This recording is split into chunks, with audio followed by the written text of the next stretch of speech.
Good morning, good afternoon, or good evening, everybody. Welcome back to the Ultimate Ironman Challenge, Stardew Valley Edition. What other editions are there? I'll get back to you on that one. I'm trying to open up my Stardew. It seems to let me try and restart that. Hold on a second. Maybe I clicked away from it too fast. Yeah, okay, here we go. For some reason, my Smappy was not loading properly. Hope everybody's having a good day so far. Just got done with your last two midterms. Time to catch the stream. Welcome in, Cobalt Cryptid. Good reminder to stay hydrated, gamers. I couldn't agree more. Do you guys ever get that, like, feeling of extreme anxiety for doing something that you've done, like, so many times before? I don't get it, like, that often, but I got it just before this stream. Like, I went to, like, go, like, send the notification and click the go live button, and then I'm like, oh, geez, people are gonna be here to watch me stream live? And I was like, I'm so nervous. I've never done this before, but in reality, I've done it for hundreds of hours. It's like, it's such a weird thing that your brain does sometimes, where it's just like, you just gotta do the same thing that you do every single time. You just, you know, show up and have a good time, but I don't know, it's weird. I have been enjoying doing this very, very much so. This is a very fun challenge so far, and I love streaming, and there's nothing about this that I don't love. So it's weird that my brain is like, maybe it's because it's the 4th stream in a week, and my brain is usually like 3 streams a week, that's good. But I decided to, you know, try for 4 streams this week, and here we are. And so my brain is like, what is this? Red alert, we're not supposed to be here right now. But we are here. Either way, it is no big deal. Yo, thank you, Colton. I worked hard on that trailer. I'm glad you liked it. Welcome in all friends and fans of the stream. All right. Well, I don't have any fan art or anything to go over. No anecdotes, no nothing. I mean, I probably have anecdotes that I could talk about, but we can talk about those during the actual stream itself. My mind is so stuck in giftathon mode right now that I don't even remember where we were as far as the Ironman goes, but I'm sure I'll be humbly reminded as soon as I hop in here. Nope, that's the wrong farm. Dude, I forgot how cute Chloe's drip is now. Now that we got her a better bow. Well, not a better bow, but a different bow that matches her outfit, a different hat. I'm doing quite well, Benthis. Thanks for asking. I hope you're doing well as well. Alright. Minimize me. Send it over here. Welcome back to Ironman Farm. Do you see that little salmon doing a dance in the corner? That's me in the corner. I'm not a salmon. I'm just kidding. Did I fool you, though? Pretty bow Chloe. She's so cute, right? Like, with the Firewalker boots, the full matching, like, red drip. I wasn't a big fan of this neat bow shirt at first, when I first had to pick it at character creation. But it seems that, it fits her quite well when you actually accessorize properly. Alright. Where are we at? I have some quests. I need to catch 20 lakefish, allegedly. Someone's told me I need to catch 20 lakefish. It's almost winter of the first year. That's crazy. I don't think we're gonna, like, complete the community center in the first year, necessarily. We still have a lot of stuff to do for the community center, don't we? We're making progress here. We're making strides. I should probably get on some of this stuff, though. Like, I need to get probably, like, a barn and maybe a barn and a coop and stuff, so I can start getting, like, cheeses and, well, actually, cheese would be hard, because I don't think I can make a cheese press with my limited inventory spots. Maybe we invest in some fruit trees. So I can buy fruit trees at any time, and I can, like, plant them in the winter. Maybe that's a smart idea, because I've got the money, and fruit trees don't really take up any excess inventory space. All the fruit is the same quality every time. Splurge on fruit trees before fall ends. Do trees grow during the winter? Or do they... Will it have to wait until spring for them to grow? I'm pretty sure they grow through the winter, but they just won't produce, like, fruit in the winter, obviously. Maybe we indulge in some fruit trees. What else we got going on here? Animal bundle is what we what I need to be concerned with, probably. Because, like, I can get a coop in a barn now that I have 2 inventory slots. But the problem is feeding them, because I can't get a silo. So I'm going to need to be on top of that with hay. I was going to say, like, maybe I'll just make a chest with hay in it. Can't do that. Get 1 cheese press from the animal bundle. True. What else we got going on here? Exotic foraging. That'll come fast enough, I'm sure. Tapper. Wait, can I make a tapper now? Can I make tappers officially? Because tappers, 40 wood and 2 copper bars. Yo, we can make a tapper farm. We can make a tree tapper farm. That's not a bad idea. That might not be a bad investment of time and resources. Okay. I'm just trying to get my sea legs underneath me. It's been a minute since we've done some Ironman stuff, so let's see. We're doing a quick assessment. Winter foraging, obviously it's not winter yet. This will come eventually. The hardwoods, you know, always a bit of a sticking point in these challenges. Fruit trees do indeed grow in winter. Thank you for the checking that. Hello, Karita. Hello, all my friends coming in, all the people whose names I recognize, and those whose names I don't recognize. All right. Fish, specialty fish. We just got to get to the desert for that. Desert and secret woods, obviously. That'll come in time. Vault, bulletin board is always still a little sticky too. Truffle. I'm gonna need to get some pigs. Oh my gosh. Oh my gosh. There's still so much to do. I mean, this is always the hardest bundle for sure. For sure. But we'll get there. I have a sunflower. I do have a sunflower growing. That's important to note. Table coal stream. Table coal is alive and well. Right now we got table underpants. Table shorts right there. You have sauce. You got anything for me? I already know how to cook coleslaw. Perfect. Alright. Yo, Pumpernickel. Pumpernickel and Melody. OTP. Melanie, rather. I forgot I also have a little bit of coal in my charcoal kiln. I made that last time. Dude, we've got a good farm going on here. Look at this farm. This is very cute. I'm a fan of our farm so far. Hey, Bex, thank you so much for the gifted membership to Laisha. Thank you so much. That's awesome. I greatly appreciate it. Greatly appreciate the generosity. Alright, get used to my hotkeys again as well. I'll get these mushrooms. By the way, did anybody notice this tree is like it? They don't want a tree to grow there. That's a special little tree right there. We've broken the laws of the Stardew world. Why does Chloe keep Lewis's shorts on her living room table? Don't ask silly questions. You know the answer. It's because it's funny. It's an illegal tree right there. It really is. All right. So I think the question right now is, where do I start? Where do I even begin? I think I need to go and get some more copper smelted. If I want to do like a tapper farm, then that's going to be important. If I want to do just about anything, I think copper is a smart place to start. But before that, we all obviously have to check the trash cans. Oh gosh. The lightning scared me into looking back at the game and realizing I was going the wrong direction. Thank you, lightning. Thank you. Eat blackberry? No, I don't think I will. I don't even know why I'm picking up the blackberry, to be perfectly honest with you. I just saw it there, and I was like, that looks delicious. Blackberry is probably the most underrated berry. Not gonna lie. I don't think blackberry gets enough love. Blackberry has got to be one of my favorite berries. Welcome in, Mabby. What's the goal right now? Honestly, we're trying to figure it out.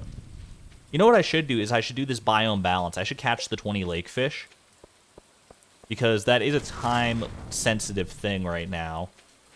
I should probably focus that down, because I do need to do that in order to get the farm computer recipe, I'm pretty sure. And that's not that hard to just catch 20 lake fish. I don't need to like deposit them anywhere. I just need to literally catch them. And I've got I've got space to keep 1 lake fish if I want to. Fishing stream. Looks like it's going to go that way.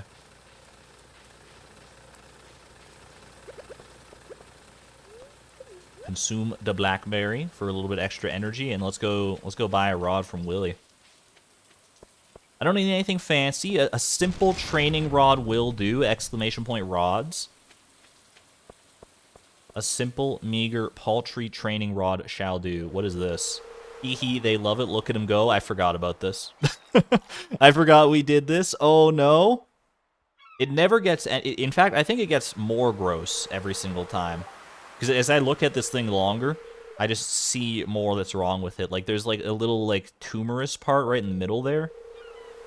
The bone sticking out. I don't even know where the bone came from. It's... Oh, man. Literally an eldritch horror. Looks like a stomach bag. Soft go, you might need to go to a doctor. If that's what your stomach bag looks like. Learned how to craft the quality baba. Woohoo. Try not to think about it. Oh, look at this bubble spawn rate. Willie is hacking. Holy moly. Alright.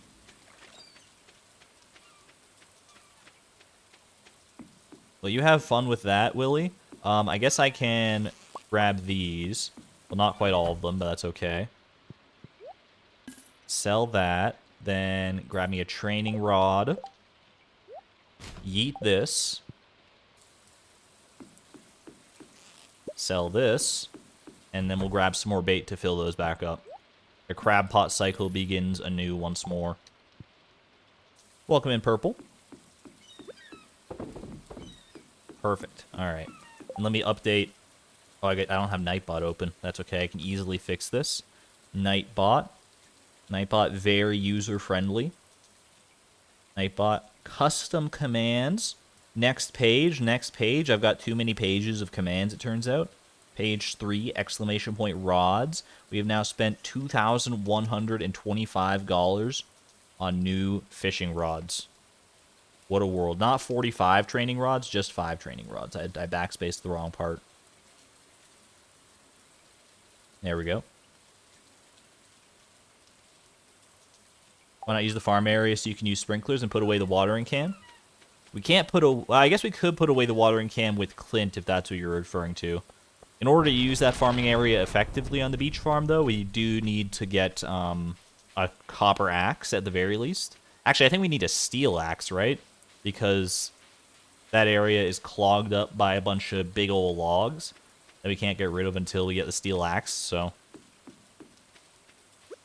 It's not a bad idea, because that is like 200 ripe spaces for farming produce with sprinklers that I wouldn't need to worry about as much. Maybe we'll look into that for spring of year 3. Well, not spring of year 3, spring of year 2. I mean, also spring of year 3, potentially, I guess. All right, we're fishing.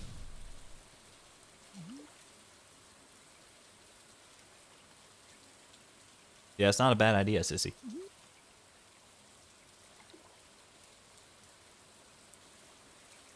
If I could put the watering can away on the table, I would have done so already.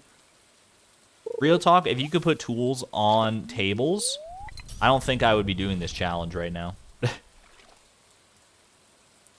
I think it would be too easy if you could just put tools on tables. I think I would have to enact even more restrictions for the Ironman challenge.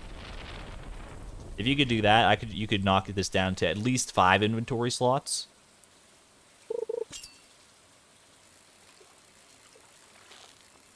Can I explain the lore behind Tim Beeb's name?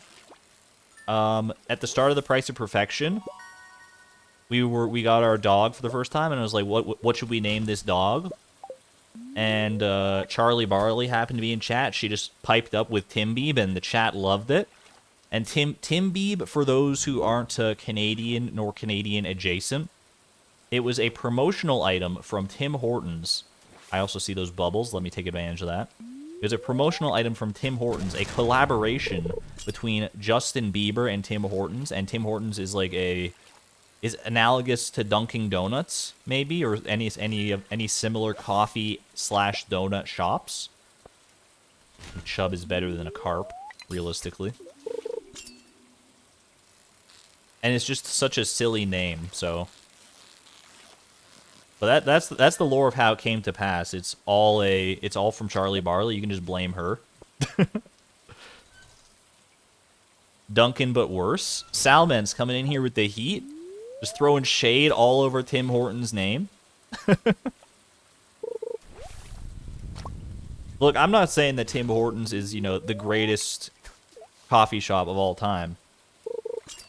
I don't even like coffee, but Timbits hit the spot from time to time.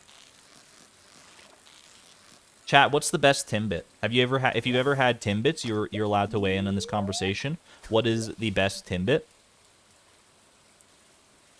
Hint: there's only 2 right answers, and there's 1 extremely wrong answer. A walleye. Is it better to stack walleye or bullhead? I feel like bullhead are more common. I don't need to, like, bring these fish anywhere, right? I'm just literally catching them. Okay. Chocolate glaze. Chocolate glaze is a reasonable answer, but it is incorrect. It's not the most incorrect, but it's incorrect. Sour cream glaze. Now you're just messing with me. Jelly-filled ones with powdered sugar. The wrongest answer. You stumbled upon the most incorrect answer. Jelly-filled powdered Timbits are the worst option. I have strong Timbit feelings. I might offend some people, and I apologize if I do, but I have strong Timbit feelings. The best ones, I don't even know what they're actually called, what their flavor is. They're just like a simple glazed one, but they don't have like any interior. Like the interior of them is just like completely hollow, as opposed to being pastry filled. Those are the best ones.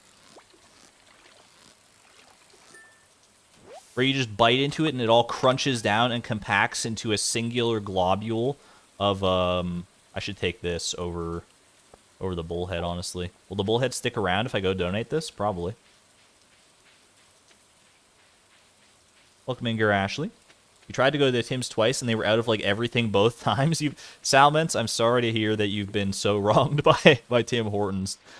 I wish I could say that was an uncommon Tim Hortons experience, but I would probably be lying to you. This is the wrong place to be. Thought they were like a donut hole. They are largely all like donut holes, but there's one that comes like pre-hollowed, and there's something really good about it. It's just because it's like just like a pure shell. I can't even describe it to you. Like if someone described it to me the way I've described it to you, I'd be like, that sounds like the worst Timbit. Why would you want less pastry? But there's something that, you know, entrances the taste buds about it. It's an impossible feeling to describe. I keep going to the wrong places. Yo, wait, mini shipping bin. Hold on a second. I just realized we can use this to, like, pretty good effect right now, right? I forgot that we had this. No reason to let all these fish go to waste. The bubbles are still here, by the way. This is the longest series of bubbles you've ever seen. I guess we'll just put it, like, right here and ship them away. Perfect. There you go. Easy money. Much higher oil to dough ratio.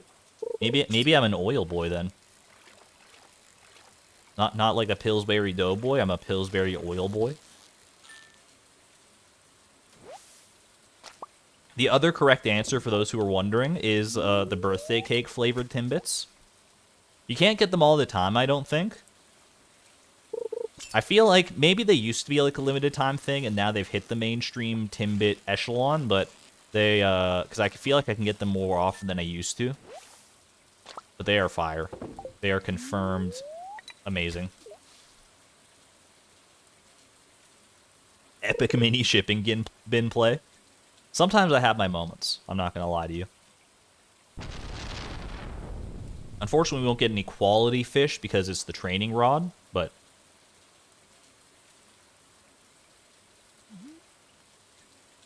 Dude, I'm fishing on bubbles. Why are no fish biting? Have I broken the game? That took a while. There we go. We made up for it there. That was probably the shortest possible fish that you could have ever gotten. A single game tick. My favorite fish in Stardew Valley? That's a great question, honestly. Are we talking, like, my favorite fish from, like, it's a fun fish to catch, or my favorite fish as like from an aesthetic point. There are multiple ways you can tackle that question, and I'm going to tackle all of them. I think my favorite fish to catch is honestly, you're going to call me crazy, it's the scorpion carp, dude. I think the scorpion carp strikes the perfect balance of being a difficult fish to catch while not being like the most insanely unfair experience you've ever encountered in your entire life. Like the octopus is extremely hard to catch, but for all the wrong reasons. Same with like the glacier fish and the legend. They're just too much. They're too much. I think the scorpion carp, and you know what? I'll throw a bone to the lava eel as well. Both of them are phenomenal. Both of them are phenomenal fish to try and catch. They're just fun. Argon, you're crazy. You know who else they called crazy? Albert Einstein. They probably didn't, but...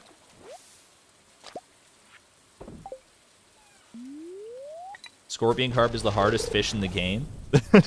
Dart pattern is cringe. Dart pattern is based if you don't crank the difficulty up to 10 million. Is glacier fish dart pattern? I feel like glacier fish is dart pattern, right? Or maybe glacier fish is the other hard one.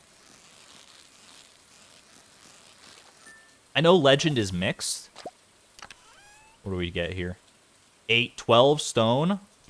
I sleep. I sleep on 12 stone.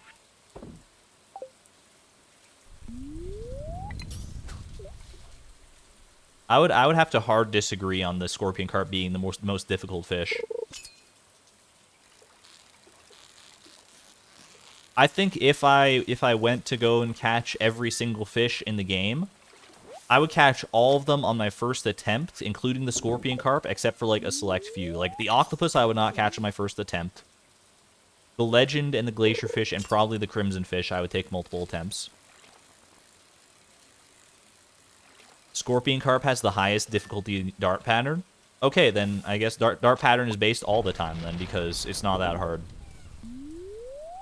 Mark my words, I would go on a marathon of catching only scorpion carp,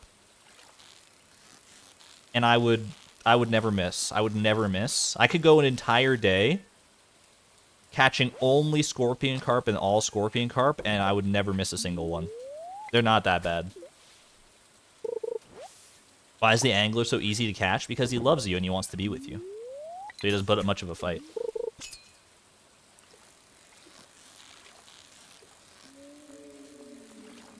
What's the lava eels pattern? You're holding me to that? I'll put my money where my mouth is. That's biome balance complete, by the way. You love to see it. I'm here anyway. We still got these bubbles going. They've been going for like literally 8 hours at this point, I think. Might as well see it through.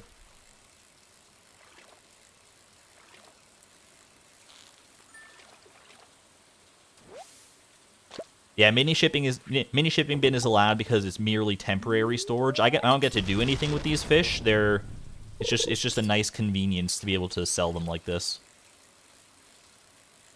90 mixed for lava eel. I think lava eel and scorpion carp are the perfect balance, honestly. Oops, I gotta sell. Now, from like an aesthetic standpoint, because the original question was like, what's my favorite fish overall? Aesthetically, what's the best fish? I think aesthetically, I really like the blue discus. The blue discus is a cute little son of a gun. I quite enjoy the blue discus. What's up with the double money thing? Exclamation point waste.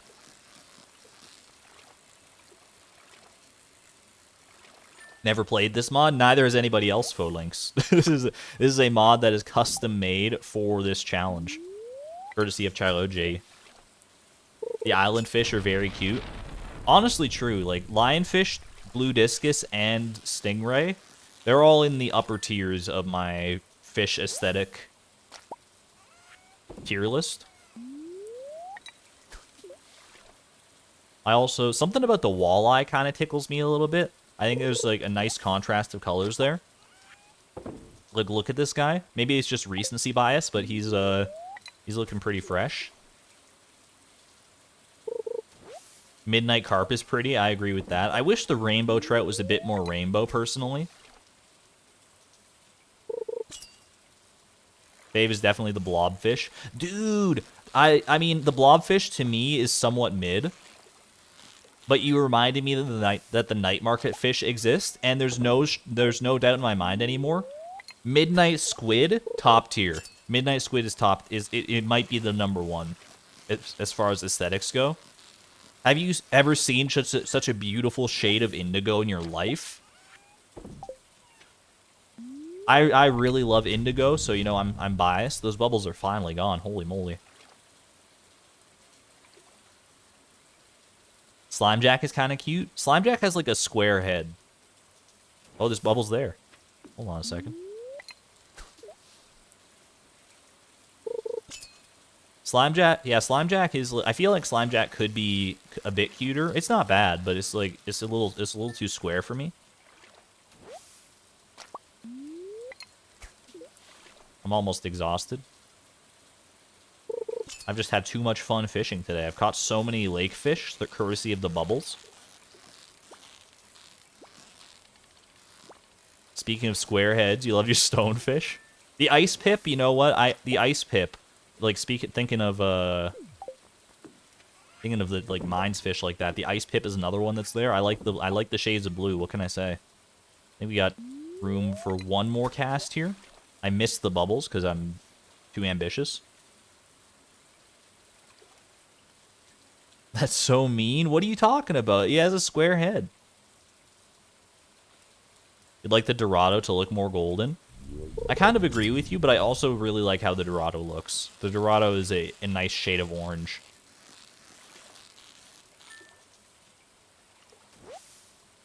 For real, can't remember the last time you caught an ice pip. It's not one that people catch all that often.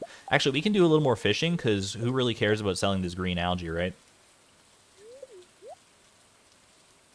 Stonefish is literally just a rock. I got a rock.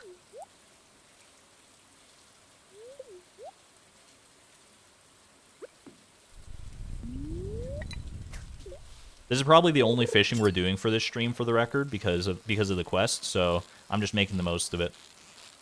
After this, I think we need to go and start gathering some more copper to smelt into bars, both for potential future tools and for tappers and all sorts of stuff. Now that copper is unlocked, we've got a lot of catch-up work to do. I think this squid looks kind of cute with his face. You know what fish I think is not necessarily cute, but kind of cool looking? Like, you look at that fish and be like, that fish, like, hangs out at all the cool clubs and is like, best friends with everybody. The octopus. The octopus, say what you want about its difficulty. I think it's too difficult for its own good. But I think the octopus is W Riz. If I use that expression appropriately. It sounds, even to my own ear, it sounds bad when I say that, but I think I use that properly.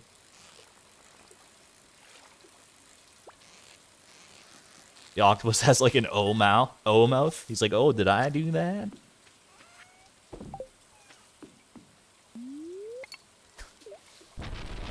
Looks surprised. He is surprised that you caught him. That's exactly the case. And you know what? As he should be. That octopus is a son of a gun to catch.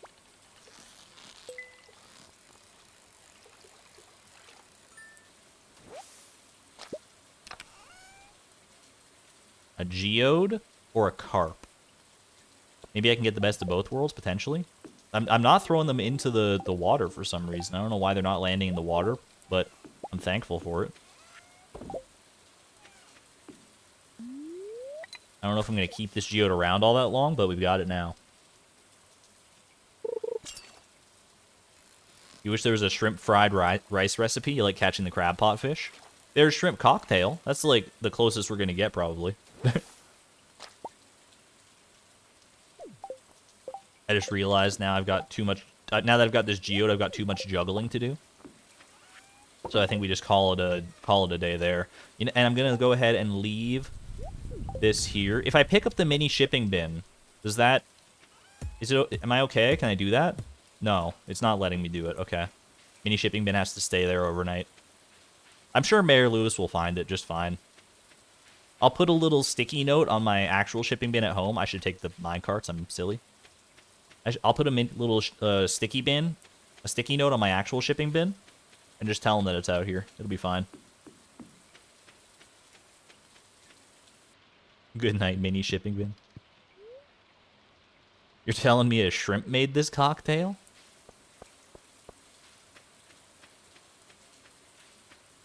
Yeah, I think the mini shipping bin is a nice degree of balance in this challenge for sure. I thought that was a white slime, but it was just weird lighting. Yo, we got pickles. We got pickles on deck. Do I need these pickles for anything? Is this for community center? Pickled bok choy? Nah, we're just selling that. Okay. Perfect. All right. Good night, Tim Beat.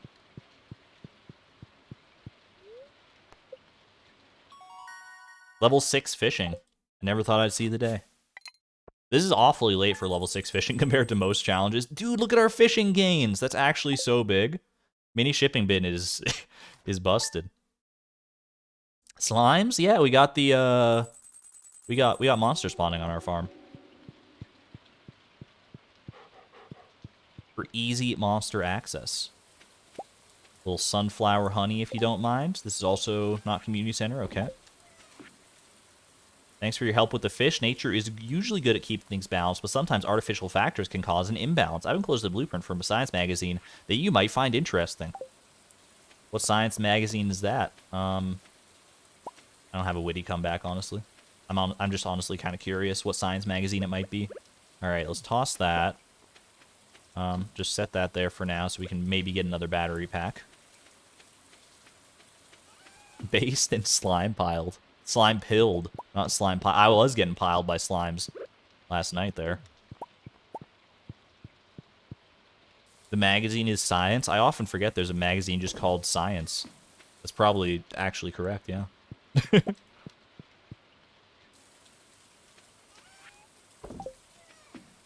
All right. I think we do go to the mines and do some copper farming here. But I also want to open that geode. So I'm going to go ahead and drop off my common mushrooms at the mines for energy purposes. Then we'll come back, we'll grab that geode, we'll do our garbage runs. Hopefully by that time it'll be 9 a.m. Clint will be nice and fresh and... Wait, we can't open the geode! I'm silly! We can't open the geode because Clint is holding onto our copper hoe. And if I speak to him even a little bit, he's going to be like, here's your copper hoe, I don't want it anymore. So no geodes for me. Corn is ready to pick, thank you. I'm very bad at recognizing that. You are correct.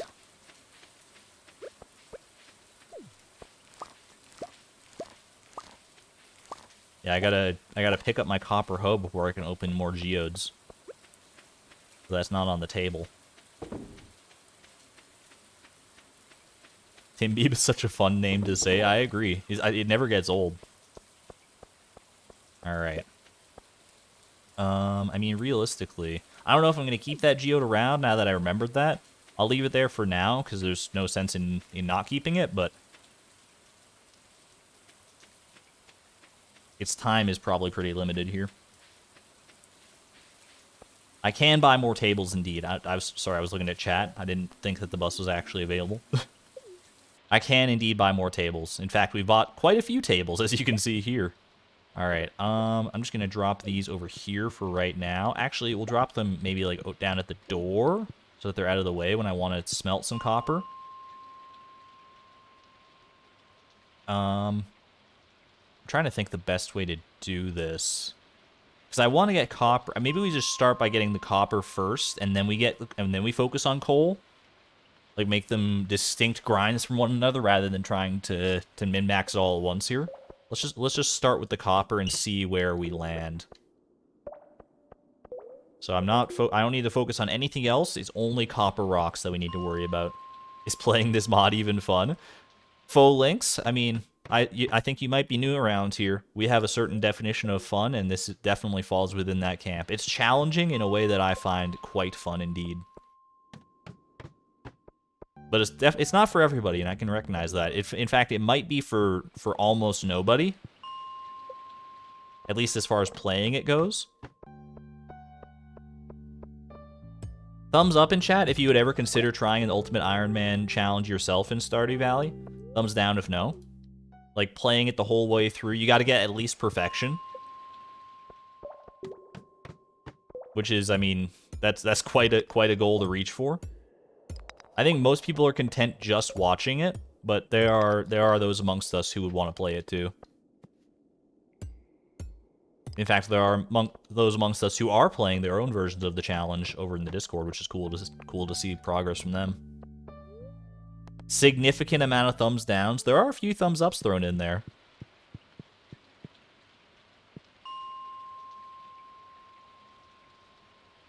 Thumbs sideways. Can't see yourself doing it, but you love watching me do it. I don't mind suffering for the people, because for me, it's not suffering.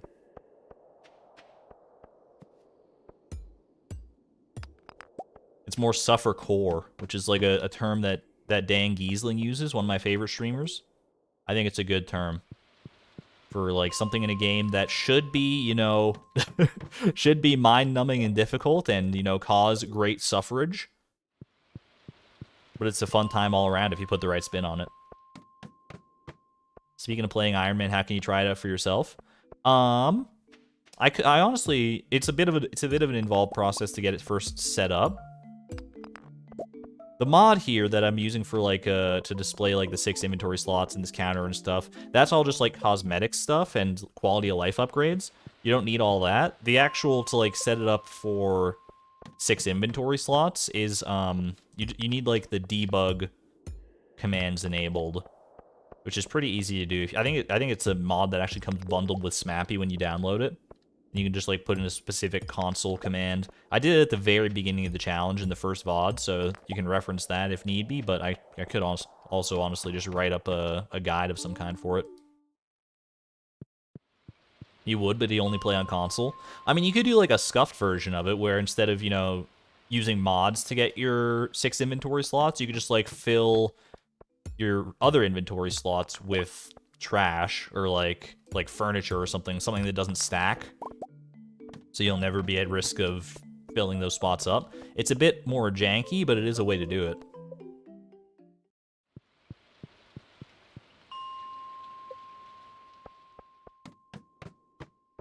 Just like grab all the furniture out from your starting home and stuff it in your backpack. Just haul around your chair from that your grandpa left you for the entire rest of your life. Price of Perfection is way too crazy for you.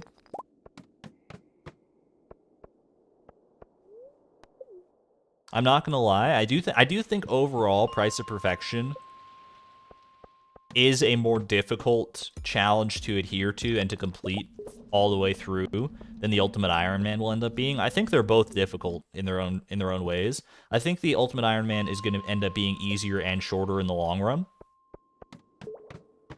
That said, don't think I'm taking it easy on myself, because I have another challenge lined up for after the Ultimate Ironman already.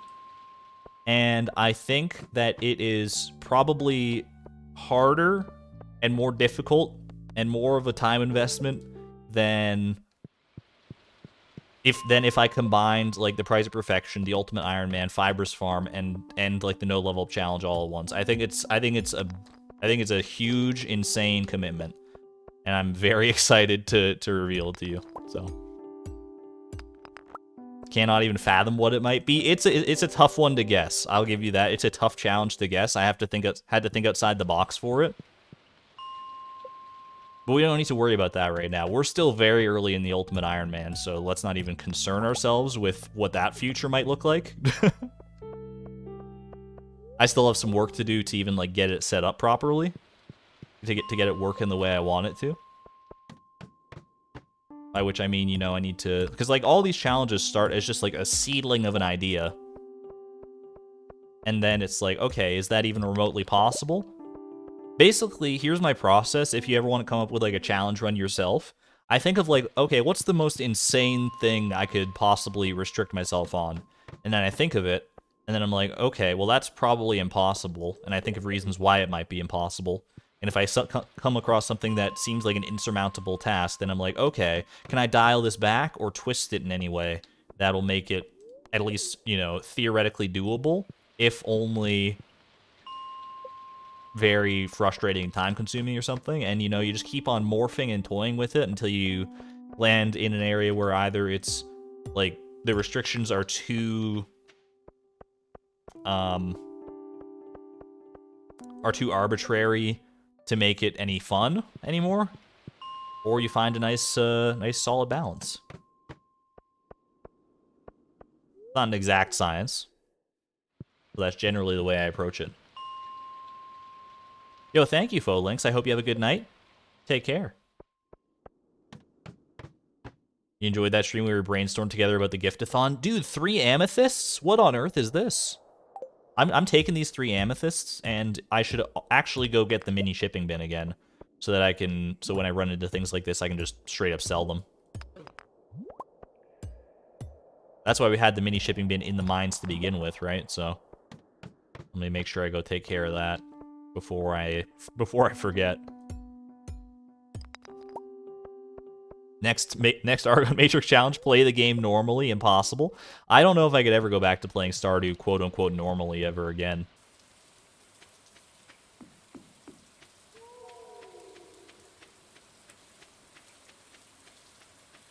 I think I'm too far gone.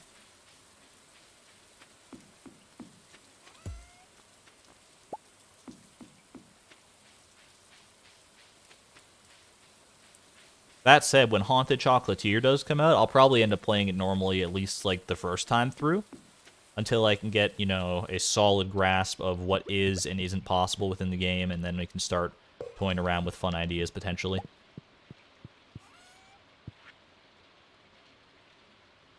Far gone Matrix. Too far. Too far. Too Argon.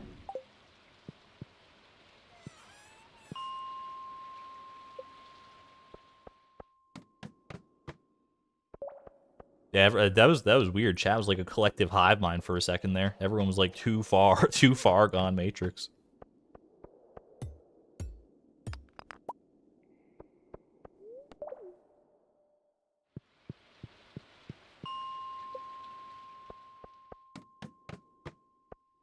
It is kind of amazing. Like, no matter what game I play, not just Stardew, I always try to find, like, the hardest ways to play those games. Like, whether the game is, like, insanely hard on its own already or not, I want to, like, you know, take a look at, like, okay, what does the developer allow me to do, and how can I remove as much as possible from it? I think I would honestly, there's like a whole category of speedrunning, not even really speedrunning, I guess, kind of speedrunning, but it's like minimum percent, where you try to beat a game with as few of the, like, required elements as possible. I think if I ever got, like, really deep and hard into speedrunning, that would be sort of where my passion would lie. There's like a 20 to 30 hour Twilight Princess run where you try to, like, do minimum percent, and I'd be like, hell yeah, sign me up for that. Hollow Knight's low percent. I've also seen videos toying around in my recommendations for that one. I think Hollow Knight's low percent recently just got dropped from like 25 to 23% or something based on the thumbnail I saw. And it was like, Hollow Knight's craziest speedrun just got worse. And I'm like, oh. I'm all about that suffercore, baby. What's low percent? It's basically completing the game with as few of the necessary elements as possible. In a way, Price of Perfection was a low percent run. It was like minimum money. It didn't end up being literally minimum money because we know of ways that it could have been lower at the end of the day, but the concept is minimum money.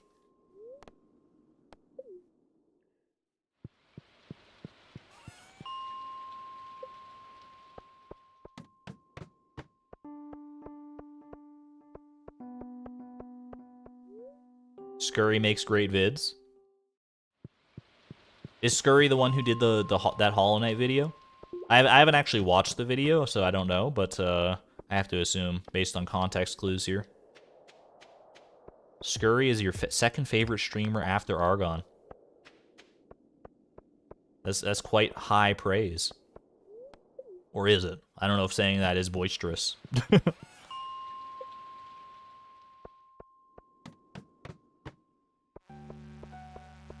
Upon entering the walnut room, what's the lowest percentage you could have towards perfection? I have to imagine the answer is 0.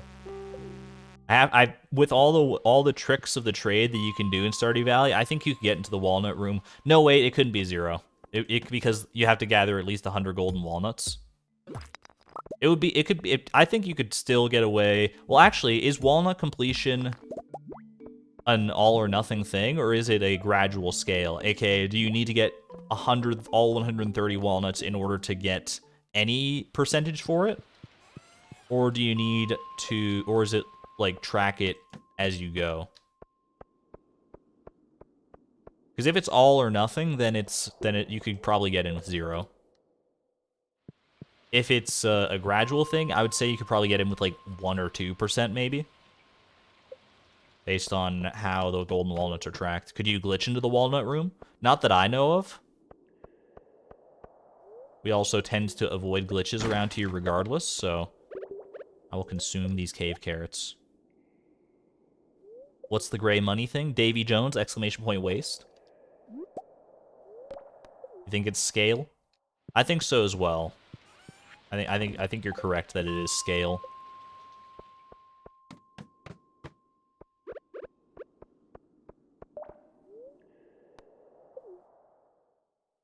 Most parts of perfection are scaled. The ones I can think of that aren't scaled, I think are collect all star drops. I believe the monster eradication goals aren't scaled. I think the obelisks and the golden clock obviously aren't scaled because they're like binary choices. Well, actually, the obelisks might be scaled because it could be like at 0. It's like 0 out of 4 or something. But the golden clock, obviously. Yeah, I think it might just be golden clock, monster slayer goals, and star drops. Me when I consume cave carrots. OMG me. We're gonna have so much copper, dude. What's the best way of getting coal, do you think? Is it still just going to be killing dust sprites? I think that's... I don't think there is a better way to get coal than that.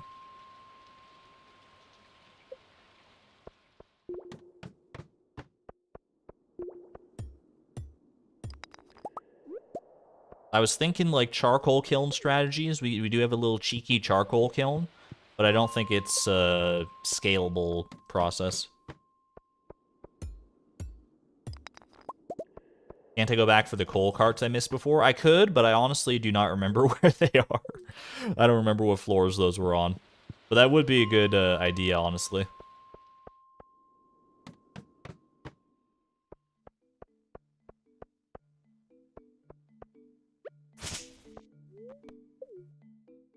Also, I should sell this quartz.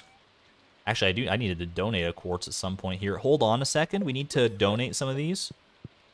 Let's leave some of these as donos. There we go. Also, I could use, you know what I could use one of these for is to... We've got 125 copper. I think that's a good start anyway. So why don't we head down to the saloon while I know it's still open. And we can give Emily this amethyst to try and bolster our friendship even further.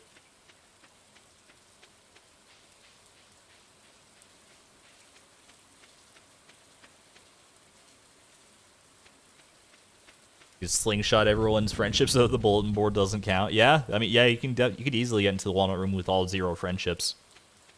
It would be a lonely process, but you could do it. You need to have never crafted anything, never cooked anything, never fished, never shipped anything, and be careful not to kill too many bugs. Yep, that sounds about right. Alright. There you go. Enjoy. My friend's with Clint. He's a nice guy if you get to know him. He gets lonely working in his shop all day, but he's so shy, he has trouble making new friends. Now I feel bad. He's taking good care of my copper hoe, right? Aren't you, Clint? Aren't you? Business has been slow lately. I've been holding on to this copper hoe for days now. Can you please come collect it already? I don't have any room for new work orders. Sorry, Clint. That sounds like your problem, not mine.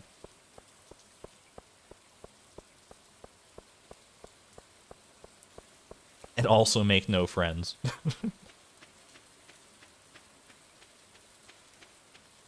Imagine finally getting into the room and finding out you got a percentage somewhere. I would be all skull emoji. I'd be like, rip me. Alright. So if I'm gonna be grinding coal, I mean this charcoal kiln strategy has some merit to it. Where's my wood at? I got some wood here. I can put some more wood in the charcoal kiln. How do I make more charcoal kilns? It involves copper, I'm pretty sure. Copper bars and wood. I don't know if it's worth it, honestly. I mean, I do have a lot of trees to chop down. I have a lot of trees I could chop for wood. It might not be the worst idea to invest in some charcoal kiln tech. I was going to go smelt some copper, but I think it's a little late. Let's just go ahead and head to bed.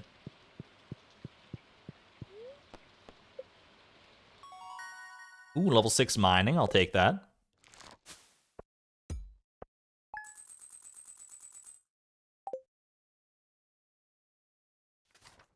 Couldn't you just make friends and then give them a bunch of trash? Yeah, I think you know, you could get friendship points and then just lower it all to 0 pretty easily.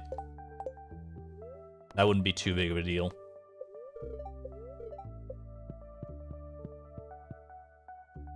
We have the bus unlocked. Could take a day to chop trees and then plant them in the desert. We don't have the bus unlocked yet.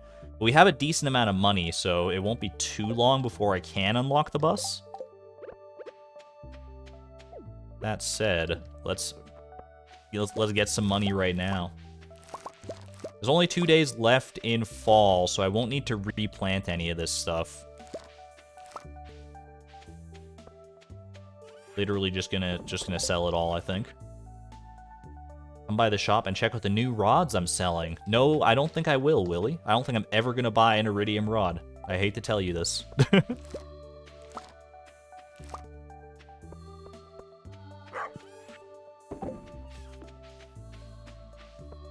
Yeah, we actually might have already, because I know we did buy one of the vault bundles. Which one did we buy? It was probably like the cheapest one, right? We got 5,000, 20. Oh, actually, we bought the 10,000, so that's pretty decent. So we actually have enough money right now to just go buy the vault bundle. That honestly is probably might be the best use of our money right now. You can set up, like you were saying, we can set up a tree farm in the desert. Although a tree farm on the farm, it wouldn't be a forever thing because I'll want to use that room eventually for our Mega Mall purposes. But it could be, it's honestly kind of nice and convenient to have the tree farm on the farm itself. I don't know. Also spend on fruit trees. That's true. I do need to buy some fruit trees. Oh, decisions. I think it's probably better to start with the fruit trees, honestly, now that you've put that in my mind.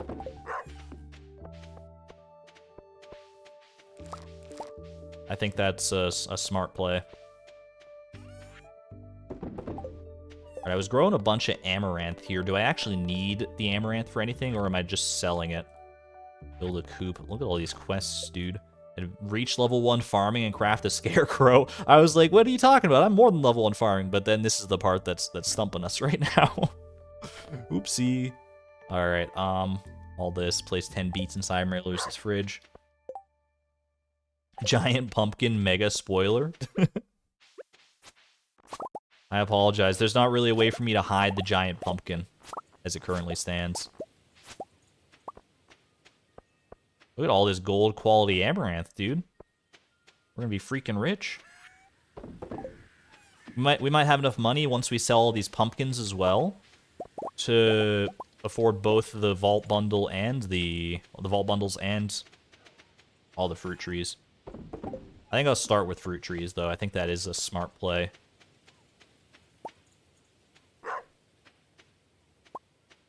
We're gonna... I'll just get some more coal going, why not? Just a little bit of coal. Pop this over here as well. Okay. I should water my corn and stuff. Just because it's the end of the season doesn't mean we can be all lackadaisical about it now. I still gotta water these regrowing crops. I just got lazy because there was so much rain these past couple days that I literally didn't have to water a single thing.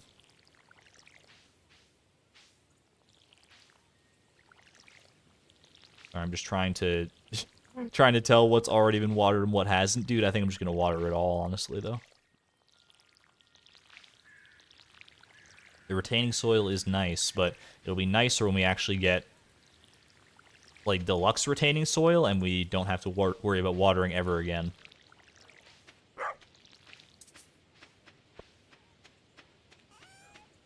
Am I collecting the hoe for artifact spots in the winter?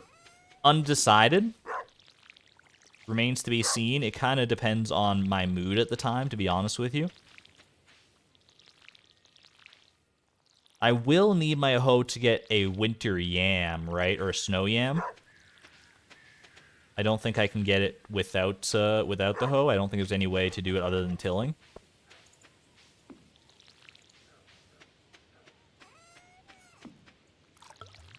Pretty confident of that.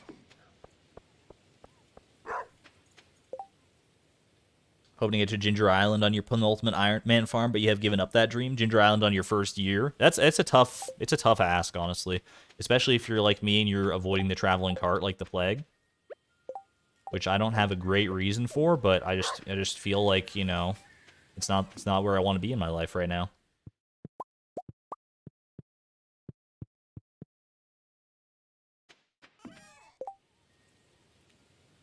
Clear the dirt field on the farm for sprinklers. The problem with that is, I mean, I could do like I did back in the Price Perfection days and just go around all the logs, but I would like to do it more properly this time and actually, you know, clear out the logs before I make use of that farmland. Bombs do not work for snow yams. That's good intel. Thank you. I drop this. I'm going to go do a little smelting here. We do a little smelting around here. Not you, though, Table Coal. Your day will come. I can get a snow yam without a hoe. I'm trying to think how. It's a little puzzle box in my brain now. All right, first let's just set up. You know what? I kind of want to set aside like 5 furnaces explicitly for tool upgrades, but I guess I can just use like these 5 over here that are kind of the most out of the way. I only had 4 coal. I can get more coal though. Winter seeds grow snow yams? How do I get the winter seeds?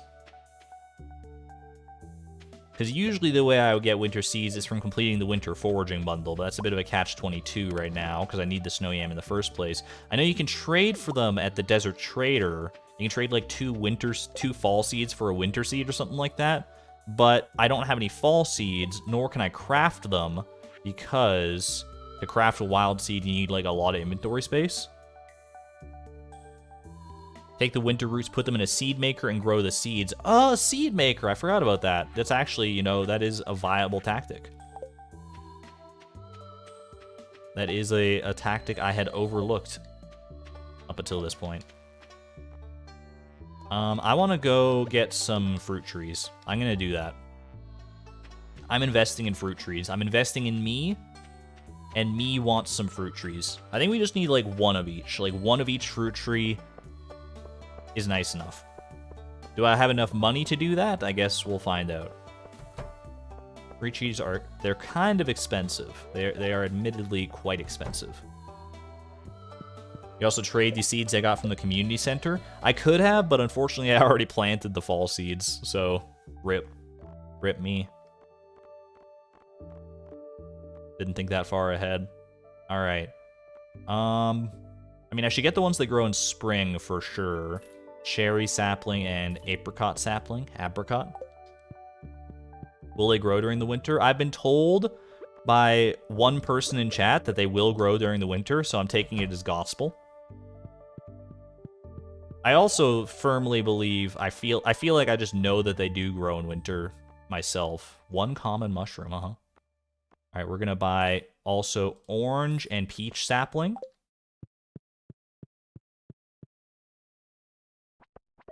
So let me drop them there. Hopefully no one will stomp all over them. And finally, pomegranate and apple. Perfect. We have more than enough money to do all that. That's good. All right, I'll be back for all those. I need to set up a little orchard. Fruit trees are just built different. They do grow in winter. You've made so much money this way. Yeah, they should. They won't bear fruit in winter. There's no winter fruit trees, but they should still grow. Where do I could do fruit trees up in this area. That's not like a terrible region for them. I wouldn't mind doing them down here as well, but obviously we got a bit of a problem with that. I'd need a copper axe in order to pull that one off.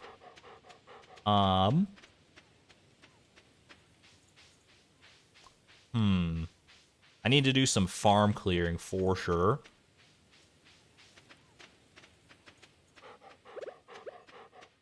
Right now, I could see honestly, you know, a little fruit orchard up in the northeast corner here. I think could go kind of hard. The question is, can I comfortably fit 6 fruit trees in this region without them crowding in on each other?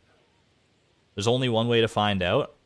Well, maybe I space it out. Maybe let's be smart about this instead of just planting trees all willy-nilly. Why don't I space it? Fruit trees, they need like 1 space, right? How much space does a fruit tree need? They need like the 8 adjacent tiles to be empty and that's it. Is that correct?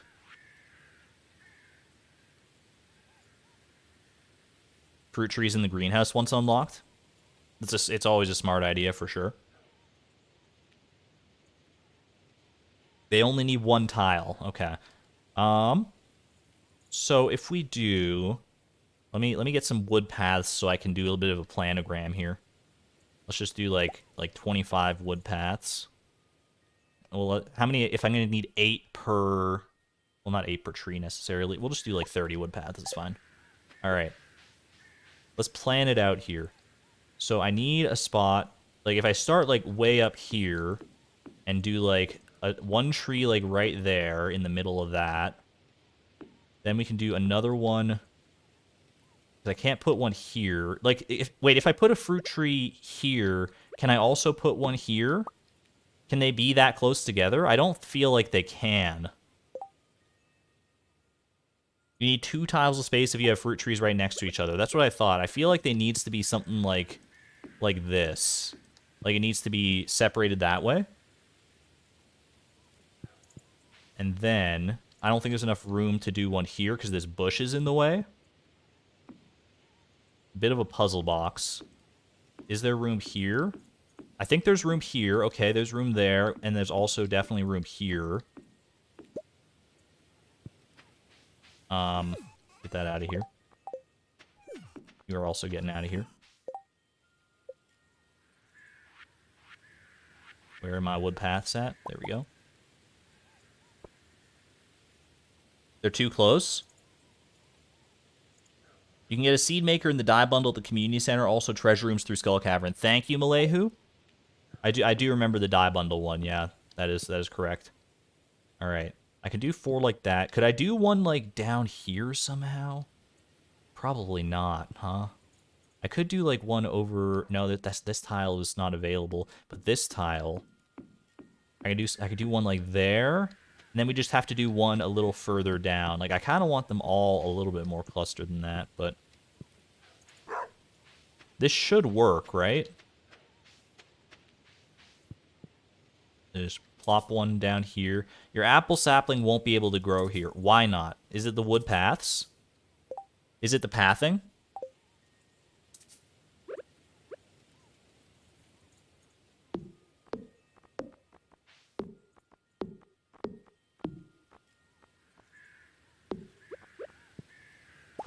Yes, yes, it is the pathing. Okay.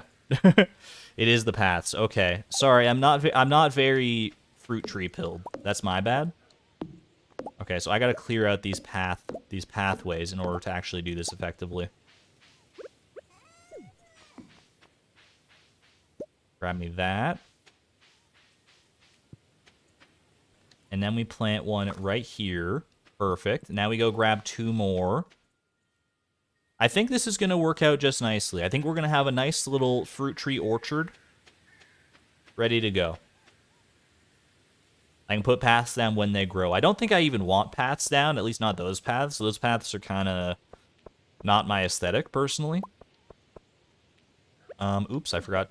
I'll come back for the wood. Don't worry about it. Pierre's is closed. Lol. Pierre's is closed. Lol. I was thinking ahead. You guys weren't here, and it shows. Unless you're talking to somebody else. I already bought all my fruit trees, baby. All right. Then we do a little something. We'll just do a little spot here. Yeah, this should be fine, I think.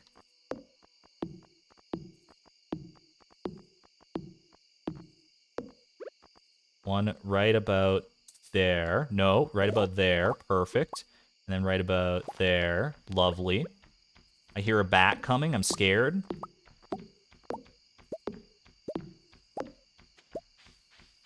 All right, honestly, wood paths. I've got 40 wood paths. I don't think I'm going to use them to any decent effect. I'm just going to sell them. And then I got to toss and toss. I got to go see my other saplings. Free time, baby. I do like this better than going for Fruitbat Cave, personally. Like, you could circumvent fruit trees entirely by just going, you know, Fruitbat Cave. But where's the fun in that? Then we then we wouldn't get this nice, lovely little orchard that we've got going on here. I mean, I could, but where would be the point? I love fruit trees in this game, honestly. One right there. And one right here. No, right here. Yes. It's perfect. It's beautiful. All right. We've done it. I've achieved perfection. Not as far as the game is concerned, but as far as I'm concerned, that is fruit tree perfection. Welcome in, Queen. Have you missed anything important? We did a little bit of fishing, and we've done a little bit of fruit treeing, and some mining of copper. You're pretty much all caught up now. All right, I will smelt this final copper bar here. So now we got 5 copper bars that we just leave there for tool upgrades. And then I'm gonna go ahead and leave this copper ore here. There's no reason to bring it with me, I guess. You always go Mushroom Cave? I used to always go Mushroom Cave, and then I feel like I was peer pressured into going Fruitbat Cave, and now I'm back to Mushroom Cave. I'm back to my true roots. I gotta go get my wood from the town square. I was like, where's the wood at? And then I remembered. Nice furnace farm, thank you.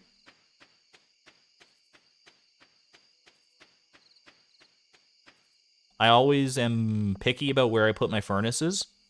People are always telling me the mines is the best place, and I never believe them, and I always end up moving it, but for now the mines are doing wonders for me.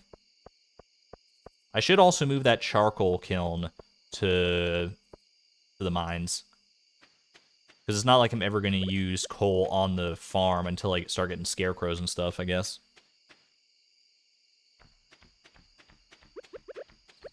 Mushroom Cave is the superior choice. It's true. Alright, let me toss these out here for now. I'm going to get the charcoal kiln. And we'll carry it on over. This bat is you gotta give him credit for persistence. You really do. Alright, then we'll bring the wood with me as well. Yeah, leave the wood at the mines as well. I mean, wood is multi-purpose. It's not just gonna be for charcoal kilns. I'm gonna get rid of this for now. I think having charcoal kilns down here could be a nice vibe. So I think what we do We'll put one right there. Get some going. Pick this up. Bring it over here. Oh, yeah, we can get a nice... We'll make a nice little home for the dwarf at the end of this. Don't worry about it. Homie. All right. Plop that there. And I think we're in a good spot. I think we're nicely set up for the future.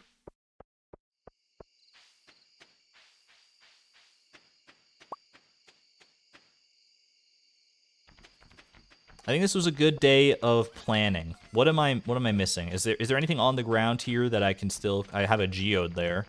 Don't really care about that for right now, to be honest with you. I think we just go. We just go to bed. How's life with a mini shipping been? It's honestly been more of a game changer than I thought. At least as far as like mining and fishing and stuff goes. It has been quite the boon.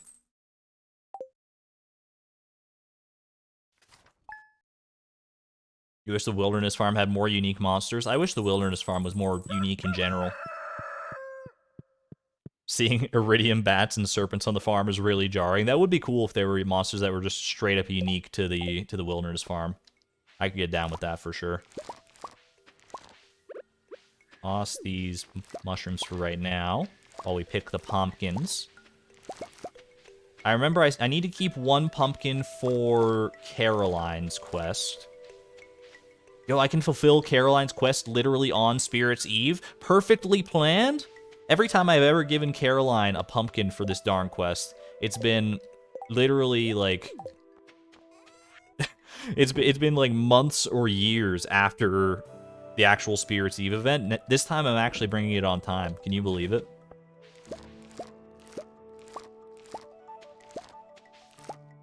Get some good quality pumpkins here. And we dump them.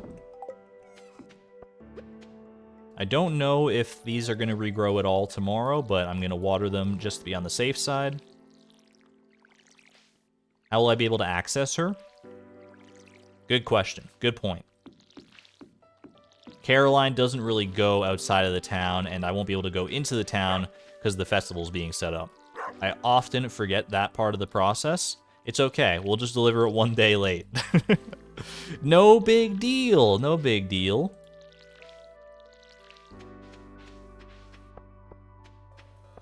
What farm would I pick IRL? Probably the forest farm, if I'm being real. I know it's the popular choice, but for good reason, I think. Where do I want to keep this pumpkin? I want to keep it in a nice spot that I just like don't forget about it. I'll just keep it in here for right now. Fridge adjacent, but not in the actual fridge.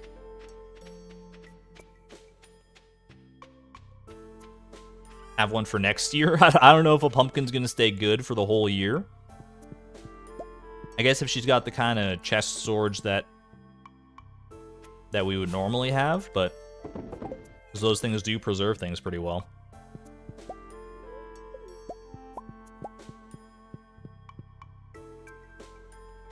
The tea cutscene made you love Caroline. It definitely raised her in the ranks for me. Welcome in 153. Watching with the delays, you're gonna be a lurker. No worries. Happy to have you in regardless. All right. I think you know what? I feel like I'm gonna use some of those copper bars that I smelted to make some more charcoal kilns. I know it's a bit of an Ouroboros of resources. You know, we smelt copper to make more coal to make more copper. But once we get a decent workflow set up of a bunch of charcoal kilns and stuff, I think we'll be happy. I think I'll be happy with myself.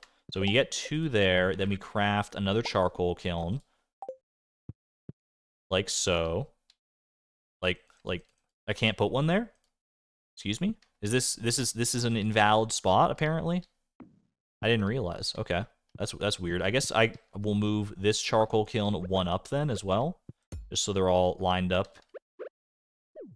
Stick to the status quo. Alright. Sure, I guess, whatever.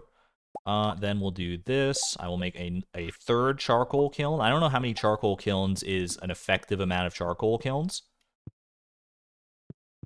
But this feels like a good start. We can go chop some more wood as well, probably.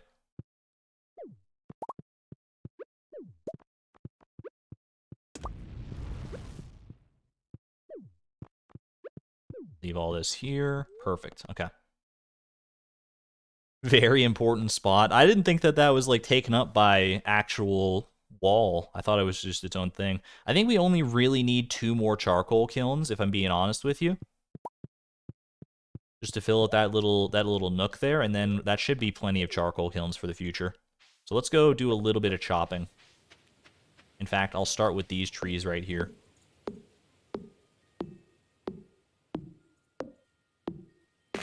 I've been watching the first part. What's happening here? GG, don't spoil yourself. Don't spoil. No spoilers. There's a lot going on.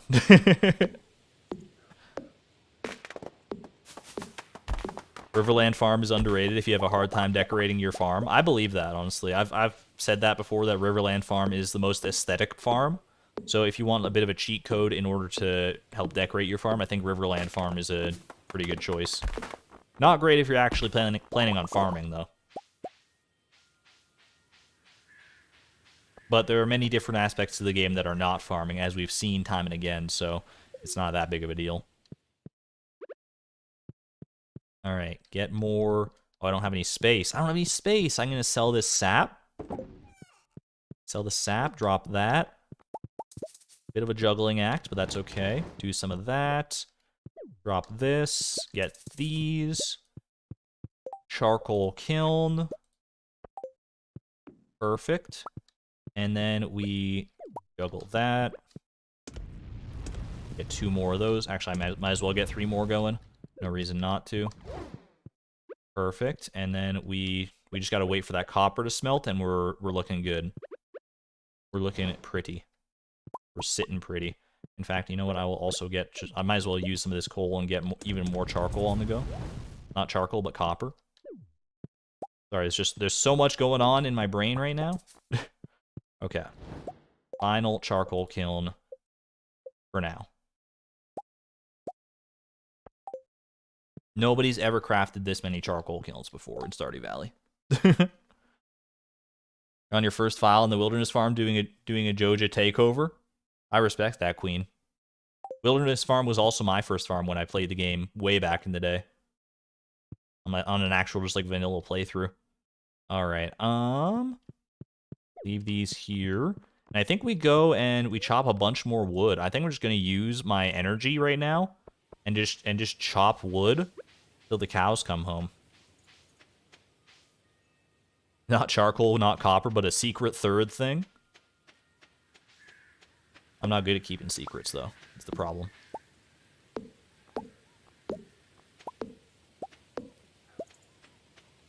Actually, I'm decent at keeping secrets. I've kept secret what the challenge video I'm working on for the past like 6 months has been. Pardon me, the challenge video I've been editing for the past 6 months. I've been working on it for like almost a year. If you want to count all the time played and stuff.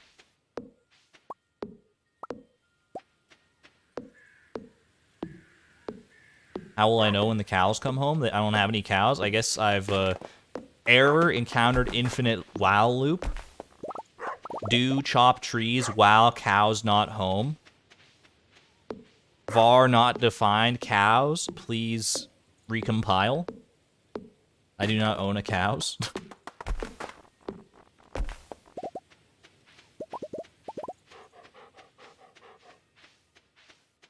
I also just have so many trees right now. This is kind of nuts.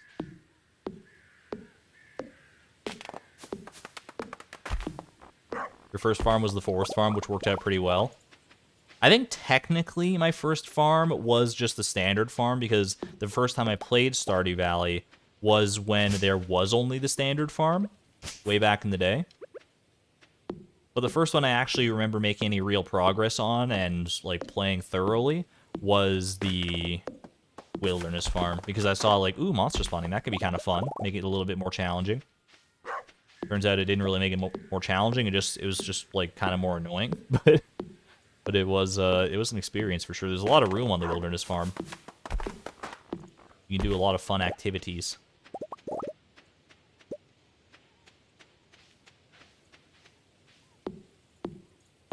Learned a lot about the game since then. Your first farm was you were annoyed at how stumps would grow back since you put your barn and coop in that area. OMG me. Alright, I need to go refill some energy here.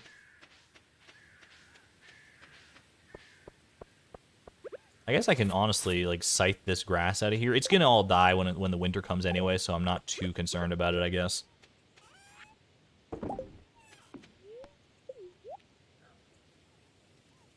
So much room for activities.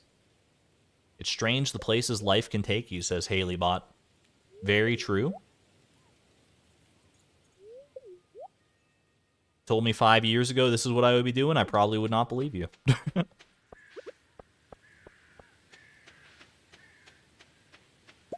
Alright, I think we do want to just clear out this. Like, I just want to clear out these few trees down here, have a little area where it's a little bit more clear. The west side of the farm, the wilderness is currently taking it over. But I would not mind having at least some room to work with down here. Once I get a copper axe, it'll be nice too, because I can clear out a lot of stumps, and we'll have even more room to actually make things work. Because I do want to set up a tree farm for, like, tappers to tap various trees. And I think I would like to do it on my farm, at least for right now. Maybe we can maybe relocate it to a different area in the future. But I think having it on the farm for ease of access is underrated. She would not say that. Haley has said that at some point in the past.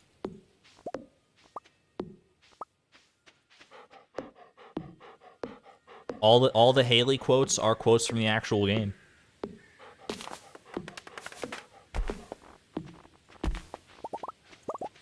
Have I ever thought about playing modded Stardew? Definitely. I mean, I've seen so many different cool videos and showcases of mods and stuff.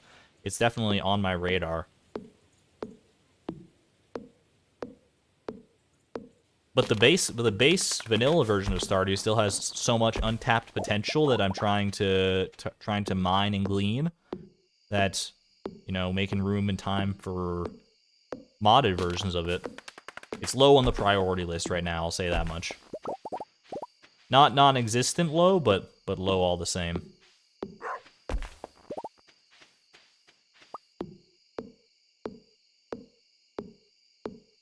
You're so glad I cut the stumps. Who doesn't? What kind of monster does not cut the stumps? Where did I put my mushrooms? Mushrooms here. Perfect. Okay. Would like to do a little bit more chopping.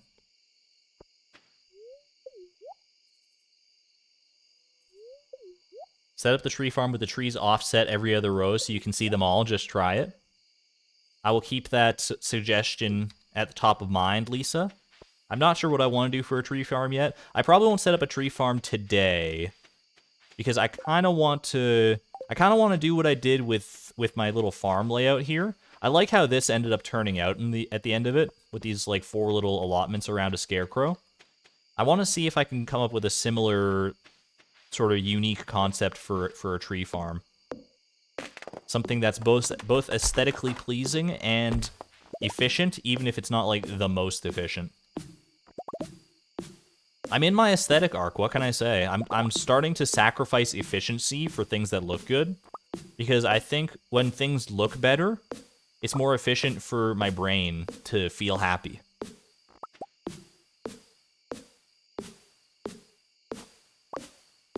And at the end of the day, you may say I'm not the best at optimizing things in Stardew Valley, and I would tend to agree with you. But I think I'm pretty good at trying to optimize happiness in my life. Keyword there is trying. I don't always succeed. But I think it's a noble goal to strive for. Optimerism. Optimizerism. I can read. Ooh, triple shot espresso. Don't mind if I do. Get rid of these maple seeds. Yummy. I pick up all this sap. I don't know how much sap even sells for, to be honest with you. I think it sells for like 2, but Spirits Eve has begun in the town square. Okay, I want to go into Spirits Eve with nothing in my inventory.